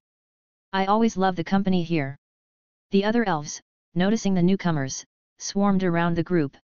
They offered platters piled high with cakes, pies, and savory treats, their large eyes shining with eagerness to please.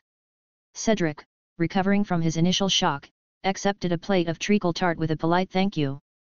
He turned to Harry, his expression a mix of awe and amusement. "So this is where you've been sneaking off to on Halloween? I have to say, I'm impressed." Everyone seemed to be enjoying the company of the excited little elves, and Harry was happy to see this. The Hogwarts elves had been very close to him since he started visiting them every now and then, asking for more food to meet his large appetite. Harry was pleased to see that his friends didn't dislike these small, bubbly beings. As they settled around one of the tables, sampling the delicious offerings and chatting with the elves, Harry and his friends enjoyed the night. This wasn't how Harry had planned to spend the evening, but surrounded by friends and the cheerful bustle of the kitchens, he found himself genuinely enjoying Halloween for the first time in years. However, Harry's full attention was not on the food and the company. Under the table, he secretly had the Marauders map opened. Nothing odd could be seen on it. The only people out of the Great Hall were Harry's group and the Golden Trio. The Golden Trio of Charles, Ron, and Hermione, it looked like, were in the dungeons. Harry knew why they were there. Today was the Gryffindor Ghost's 500th Death Day anniversary, and the group had been invited. How did Harry know this? Of course, his little spy Neville gave him regular updates on what the group was up to. Neville didn't do this out of bad intentions. He trusted Harry very much and knew the Golden Trio was bound to fall into dangerous situations. He hoped Harry would save them when they did. Harry knew the Golden Trio would be having a bad time at the party, and he chuckled to himself, imagining the scenes he had read in the books. He then turned his attention back to the Marauders map, focusing on the area around Moaning Myrtle's bathroom. As the night wore on, Harry found himself relaxing, genuinely enjoying the company of his friends and the enthusiastic house elves. Roger was in the middle of telling a hilarious story about a prank gone wrong when Harry felt a sudden, chilling sensation. The wards he had placed around the chamber's entrance had been triggered. Chapter 163 The Writing on the Wall. The wards Harry had carefully placed near the entrance to the Chamber of Secrets had been triggered. Eager to identify the intruder, he discreetly glanced at the Marauder's map concealed beneath the table on his lap. To Harry's shock and dismay, the magical parchment showed no one in Moaning Myrtle's bathroom. Harry's mind raced, grappling with the implications of this unexpected development. Two possibilities presented themselves: either the intruder had opened and entered the Chamber of Secrets with impossible speed, or more worryingly, the Horcrux was somehow concealing its holder from the map's magic. Harry leaned towards the latter explanation. The process of opening the chamber's entrance and descending into its depths would surely take more time than had elapsed since his wards were triggered. This was not good news. If the Marauder's map couldn't detect the Horcrux's holder, his most reliable tool for tracking the diary holder's movements was now rendered useless. Pushing down his rising frustration, Harry scanned the rest of the map, checking for any students who might be in danger. To his immense relief, everyone seemed to be in safe locations. The majority of the student body was still gathered in the Great Hall, enjoying the Halloween feast. Even the Golden Trio Charles, Ron, and Hermione were safely occupied with the ghosts at nearly Headless Nick's Death Day party. As Harry's friends finished their meals in the kitchen, chattering excitedly about the everyday events of the school, he found his thoughts drifting to Mrs. Norris, the cat. In the books, Filch's cat had been the first victim of the basilisk's attack. While Harry had never been fond of the suspicious feline, who had rebuffed his attempts at friendship and tattled to Filch, he couldn't help but feel a twinge of guilt at his lack of concern for her impending petrification. A few minutes later, the group said their goodbyes to the house elves and left the kitchens, planning to wait near the Great Hall for the rest of the students to finish the feast. As they walked, Harry's enhanced senses picked up a chilling sound that could make anyone's blood run cold. "So hungry, for so long." The hiss of the basilisk echoed in Harry's ears, growing louder with each passing moment. Every instinct screamed at him to investigate, to follow the sound, and confront the danger head-on. But surrounded by his friends, he could think of no plausible excuse to suddenly dash off on his own without arousing suspicion. The internal struggle tore at him as they continued their leisurely pace through the castle. As Harry and his group approached the Great Hall's doors, Harry still wrestling with his dilemma, a commotion sounded nearby. The Golden Trio burst into view, with Charles in the lead, his face a mask of concentration. It was immediately clear to Harry that his brother could hear the basilisk's voice as well, confirming a suspicion he'd long held: Charles was also a Parselmouth. This revelation carried significant implications. Since Charles hadn't received a piece of Voldemort's soul on that fateful night, it meant the ability to speak to snakes was inherent in their blood. And given that the Potters had no known history of Parseltongue, the talent must have come from Lily. The pieces of a long-standing puzzle began to fall into place in Harry's mind. Lily Potter, it seemed, was not the Muggle-born which everyone believed her to be, but likely descended from a magical lineage with the rare gift of Parseltongue, maybe even Slytherin. Before Harry could dwell further on this revelation, Charles sprinted up the stairs with Ron and Hermione hot on his heels. Their sudden urgency was palpable, leaving Harry's friends confused and concerned. Cedric turned to Harry, his brow furrowed in confusion. They looked like they were in a hurry.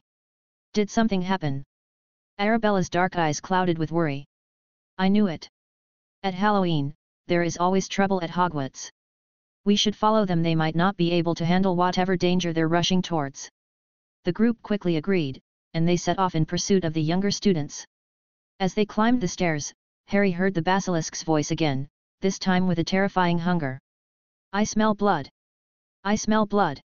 Harry's heart raced, knowing the diary's possessor had set the basilisk loose. He discreetly checked the Marauder's map once more, relieved to see no names in the vicinity of the impending attack. At least no one was in any immediate danger today. As they reached the second-floor corridor, they lost sight of Charles, Ron, and Hermione. The group paused, uncertain of which way to go. "Which way now?" Roger asked, looking around uncertainly, his voice tinged with worry. Harry, relying on his heightened senses, picked up the faint sounds of the trio's voices. "I hear something." "This way," he said with quiet authority, leading the group forward. As they moved, Harry could also hear sounds from downstairs. It seemed the feast was over, and everyone was making their way to their house dormitories. Suddenly, a loud scream of surprise pierced the air. Harry recognized it as Hermione's voice, filled with shock and fear. It seemed she had discovered the warning from the heir of Slytherin. The scream was so loud that Harry knew it would soon attract the attention of professors and other students making their way up from the Great Hall. Harry and his group rushed towards the source of the scream. As they rounded the corner into the second-floor corridor, they were met with a chilling scene that seemed straight out of a horror movie. The Golden Trio, Charles, Ron, and Hermione, stood frozen, their faces pale with shock as they stared at something on the wall. Harry's group approached cautiously, their footsteps echoing in the eerie silence. As they drew closer, the full extent of the grisly tableau became apparent. There, hanging from a torch bracket by her tail, was Mrs. Norris, Filch's cat. Her body was stiff and unnatural, her eyes wide and glassy. It was clear that she wasn't dead, but rather in a state of petrification. But it was what loomed behind the cat that truly sent shivers down their spines. On the wall, written in what appeared to be blood, were foot-high words that glimmered in the torchlight. The Chamber of Secrets has been opened. Enemies of the air, beware. The floor beneath the sinister message was wet, reflecting the flickering torches and giving the whole scene an otherworldly glow.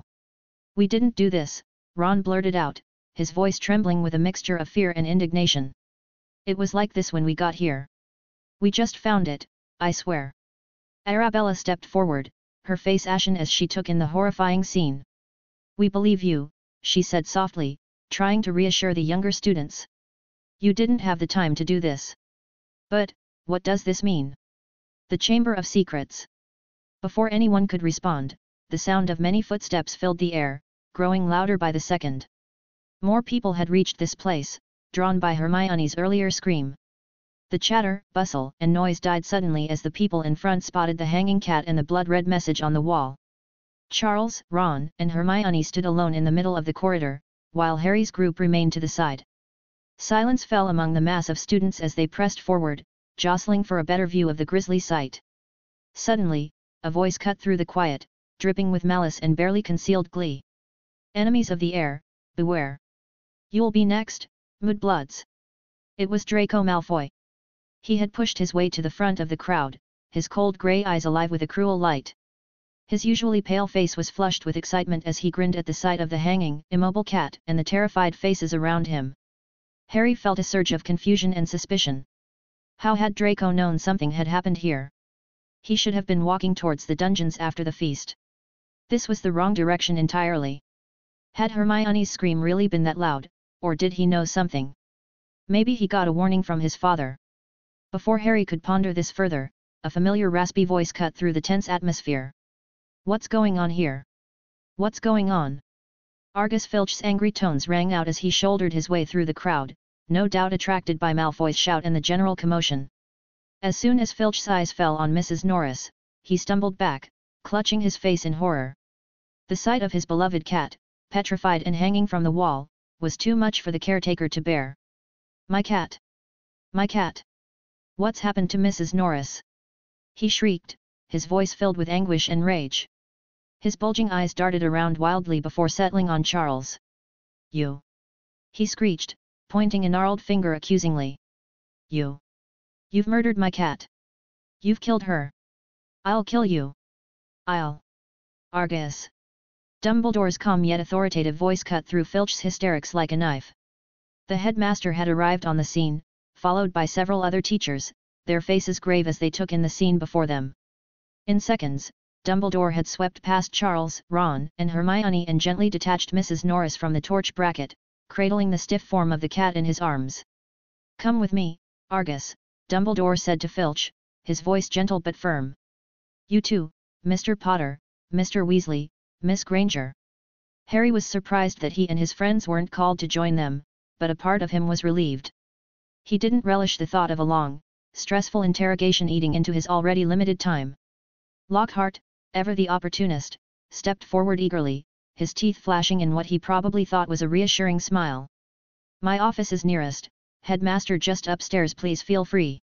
"Thank you, Gilderoy," Dumbledore replied, a hint of weariness in his voice. The silent crowd parted to let them pass, students pressing against the walls to make way for the somber procession. Lockhart, looking excited and important, hurried after Dumbledore, followed closely by Professors McGonagall and Snape. Lily Potter also came rushing in, her face edged with concern as she moved to follow Charles, no doubt eager to comfort her son in the face of this frightening development. As the group disappeared up the stairs, the remaining students began to whisper feverishly among themselves. Theories and accusations flew back and forth, each more outlandish than the last. Harry's friends exchanged worried glances, the weight of what they'd witnessed settling heavily upon them. They hadn't been called to follow, but the gravity of the situation was not lost on any of them. I think we should call it a night," Cedric said quietly, his usual cheerful demeanor subdued by the evening's events. "We can talk about this tomorrow when we've had some time to process it." The others nodded in agreement, too shocked and confused to argue. As they made their way back to their respective common rooms, everyone was silent, still processing the disturbing scene they had just witnessed. Harry knew this was just the beginning, but seeing that Mrs. Norris was only petrified gave him hope. If things continued to follow the books, he wouldn't have to worry about anyone dying. This realization was enough to calm his nerves. Chapter 164, Tracking the Heir. The next morning, Harry returned from his daily exercise routine to find his dorm mates, Roger and Reggie, eagerly discussing the previous night's events. Their animated conversation filled their dorm room with a nervous energy. "After last night, you're still in the mood to go out alone for exercise, Harry?" Reggie asked, his voice tinged with disbelief. "I'd be too scared to leave the castle." Roger nodded in agreement. "Yeah, we've got a dangerous person roaming inside the castle again, just like in our first year. That message written in blood makes it all the more terrifying." Harry couldn't help but smile at his friend's concern. "Were you really that scared? You know that message was written in chicken blood, right?" He paused, considering his next words carefully. "I think I'll be able to handle the heir, whoever they are. Since they're acting in secret, it means they're afraid of the professors, which suggests they're not too dangerous for me. However, you guys should be careful. Whatever magic petrified Mrs. Norris is undoubtedly high-level stuff." Of course, Harry didn't tell them the whole truth. There was no need to. He knew from his knowledge of the books that the heir only attacked Muggleborns, and he didn't think that was going to change in this world, even if Ginny Weasley wasn't the attacker this time. Reggie's eyes widened. "Chicken blood? Thank goodness. I thought it was human blood and someone had died. Also, Mrs. Norris isn't dead." "No, that cat is still alive," Harry explained. "Just petrified. Though I'm not sure what could have caused it." Roger leaned forward, his curiosity piqued. "Knowing this is very comforting. But who do you think is behind it? Who is the heir of Slytherin, and what is the Chamber of Secrets?" Harry shrugged, feigning ignorance. "If you want to know what the Chamber of Secrets is, you can just refer to Hogwarts, a history. It has information about the myths surrounding it. As for the heir of Slytherin, I have no idea." Reggie slapped his forehead. "I left my book at home. I knew I should carry it with me all the time. Roger, let's hurry and get the book from the library before anyone else remembers and takes it." With that, while Harry got ready for the day, Roger and Reggie dashed towards the school library. Even though they might not learn much from the books, Harry let them go and have fun. He had more important things to do today. This might be the best time to find the person possessed by the diary, since they would likely be in a very bad condition after yesterday's possession. As Harry entered the Great Hall for breakfast, he found Reggie and Roger surrounded by his friends and other students. Reggie was reading aloud the part about the Chamber of Secrets from the Hogwarts, a history book he had just borrowed.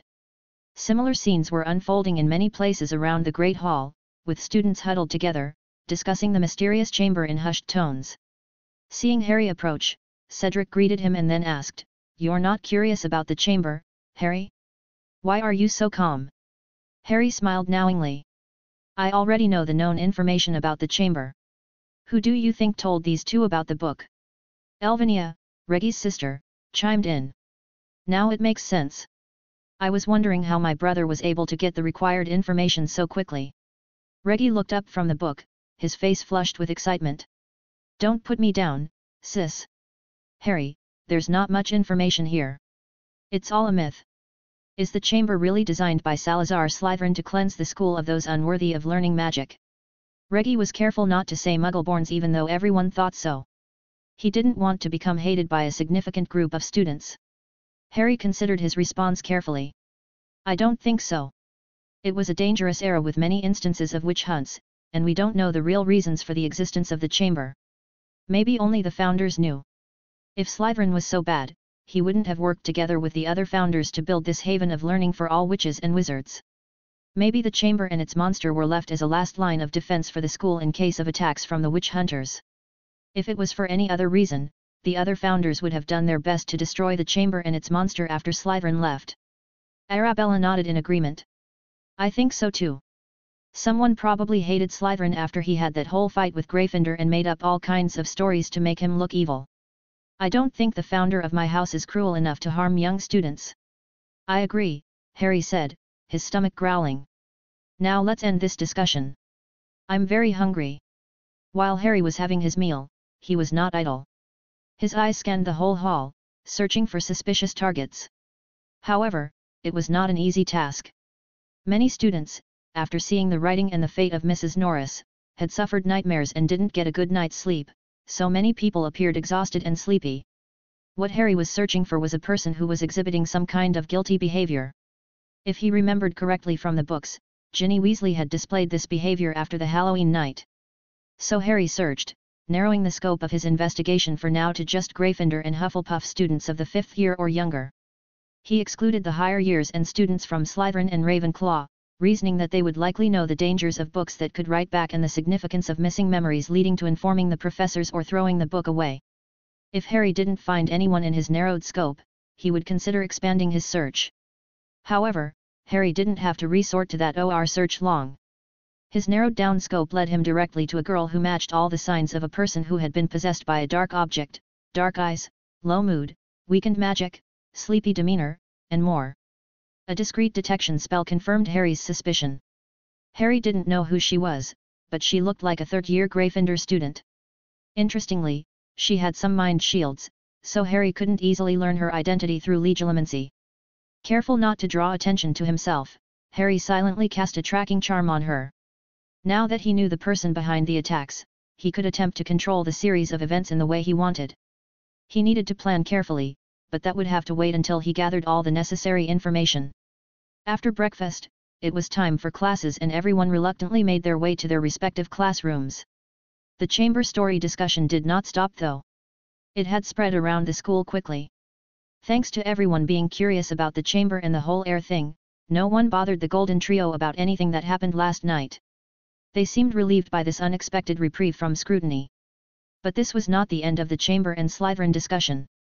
The second-year Gryffindors, Charles's year, asked Professor Binns about the chamber during their History of Magic class. After he reluctantly told them about it, a big debate erupted in the school. One side believed the chamber was designed to rid the school of Muggleborns, while another side believed the chamber was left as a last line of defense for the school. The debate raged on in common rooms and corridors, with students passionately arguing their points of view. Harry, however, believed his own inference, which was mainly because he had gotten Gryffindor's letter stating that the monster was left behind by Slytherin to protect the school. As for why the snake was attacking students now, Harry could only guess, and the most probable reasoning could be inferred from what happened so many years ago when Tom Riddle was studying at Hogwarts. He theorized that when Tom released the basilisk for the first time, Myrtle unknowingly saw the secret. To hide this, Tom ordered the basilisk to kill her. Since Tom was the heir, the basilisk had to listen to him, but after killing a student, the basilisk must have gone against Salazar Slytherin's original orders. Due to this, the snake should have gone mad, and now there was no reason left in the creature. It was a crazed snake listening to the mad commands of the diary holder.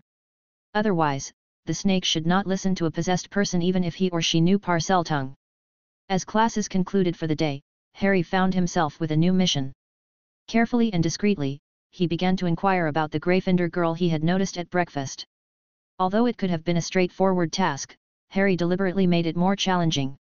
He wanted to avoid any chance of the girl noticing his interest in her, which might spook her or alert her or Voldemort's soul piece to his suspicions. By the time he retired to the Ravenclaw common room that evening, Harry had gathered several pieces of information about the girl's identity. Comment. 15 Comment. Vote. Chapter 165, Chapter 165, Evelyn Rosier. As Harry sat on his dorm bed that night, his mind was entirely focused on the information he'd pieced together about the girl he was now certain was possessed by Tom Riddle's diary Horcrux. Through his discreet inquiries throughout the day, he had learned that her name was Evelyn Rosier, a third-year Gryffindor student. The Rosiers, Harry discovered, were once a prominent pure-blood family, traditionally associated with Slytherin and rumoured to have dark leanings. However, the family had fallen on hard times since many of its members died in the two Wizarding Wars fighting for the dark side, their wealth and influence waning over the years. This decline had profoundly affected Evelyn's upbringing, leaving her caught between her family's tarnished legacy and an uncertain future. Her unexpected sorting into Gryffindor had apparently caused quite a stir when it happened 2 years ago. From what Harry gathered, Evelyn's sorting could have made her a prime target for bullying, given her family's reputation and the Gryffindor house's traditional rivalry with Slytherin. However, Harry's efforts to combat bullying in his first year with pranks seemed to have had a lasting impact.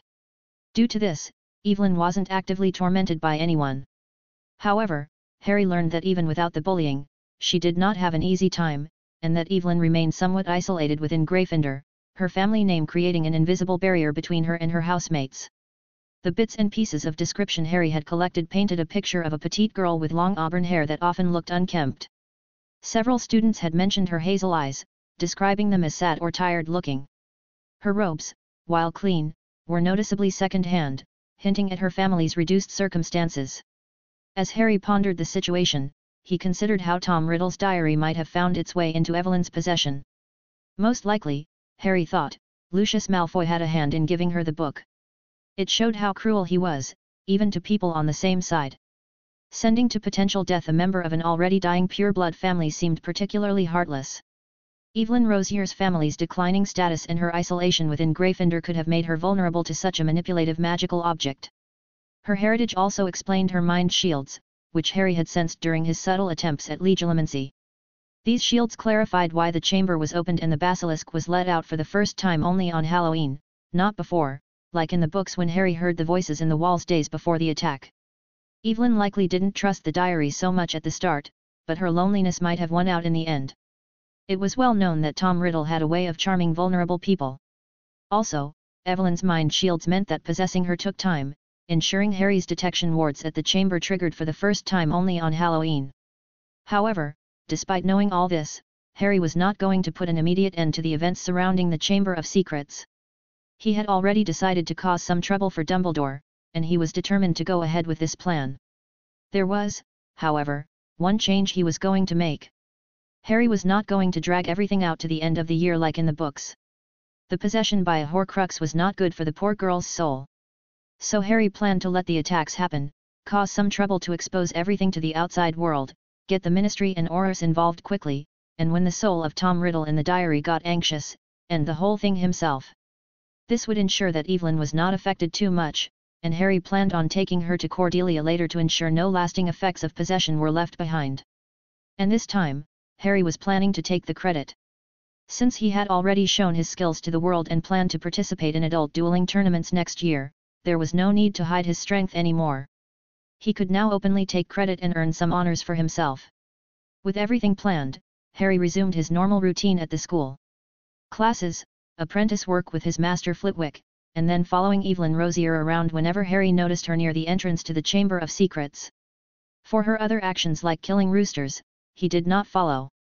Just following to ensure the basilisk did not kill anyone was enough. Harry's tracking charms ensured he knew her every movement. Days flashed by with nothing much happening. No attacks.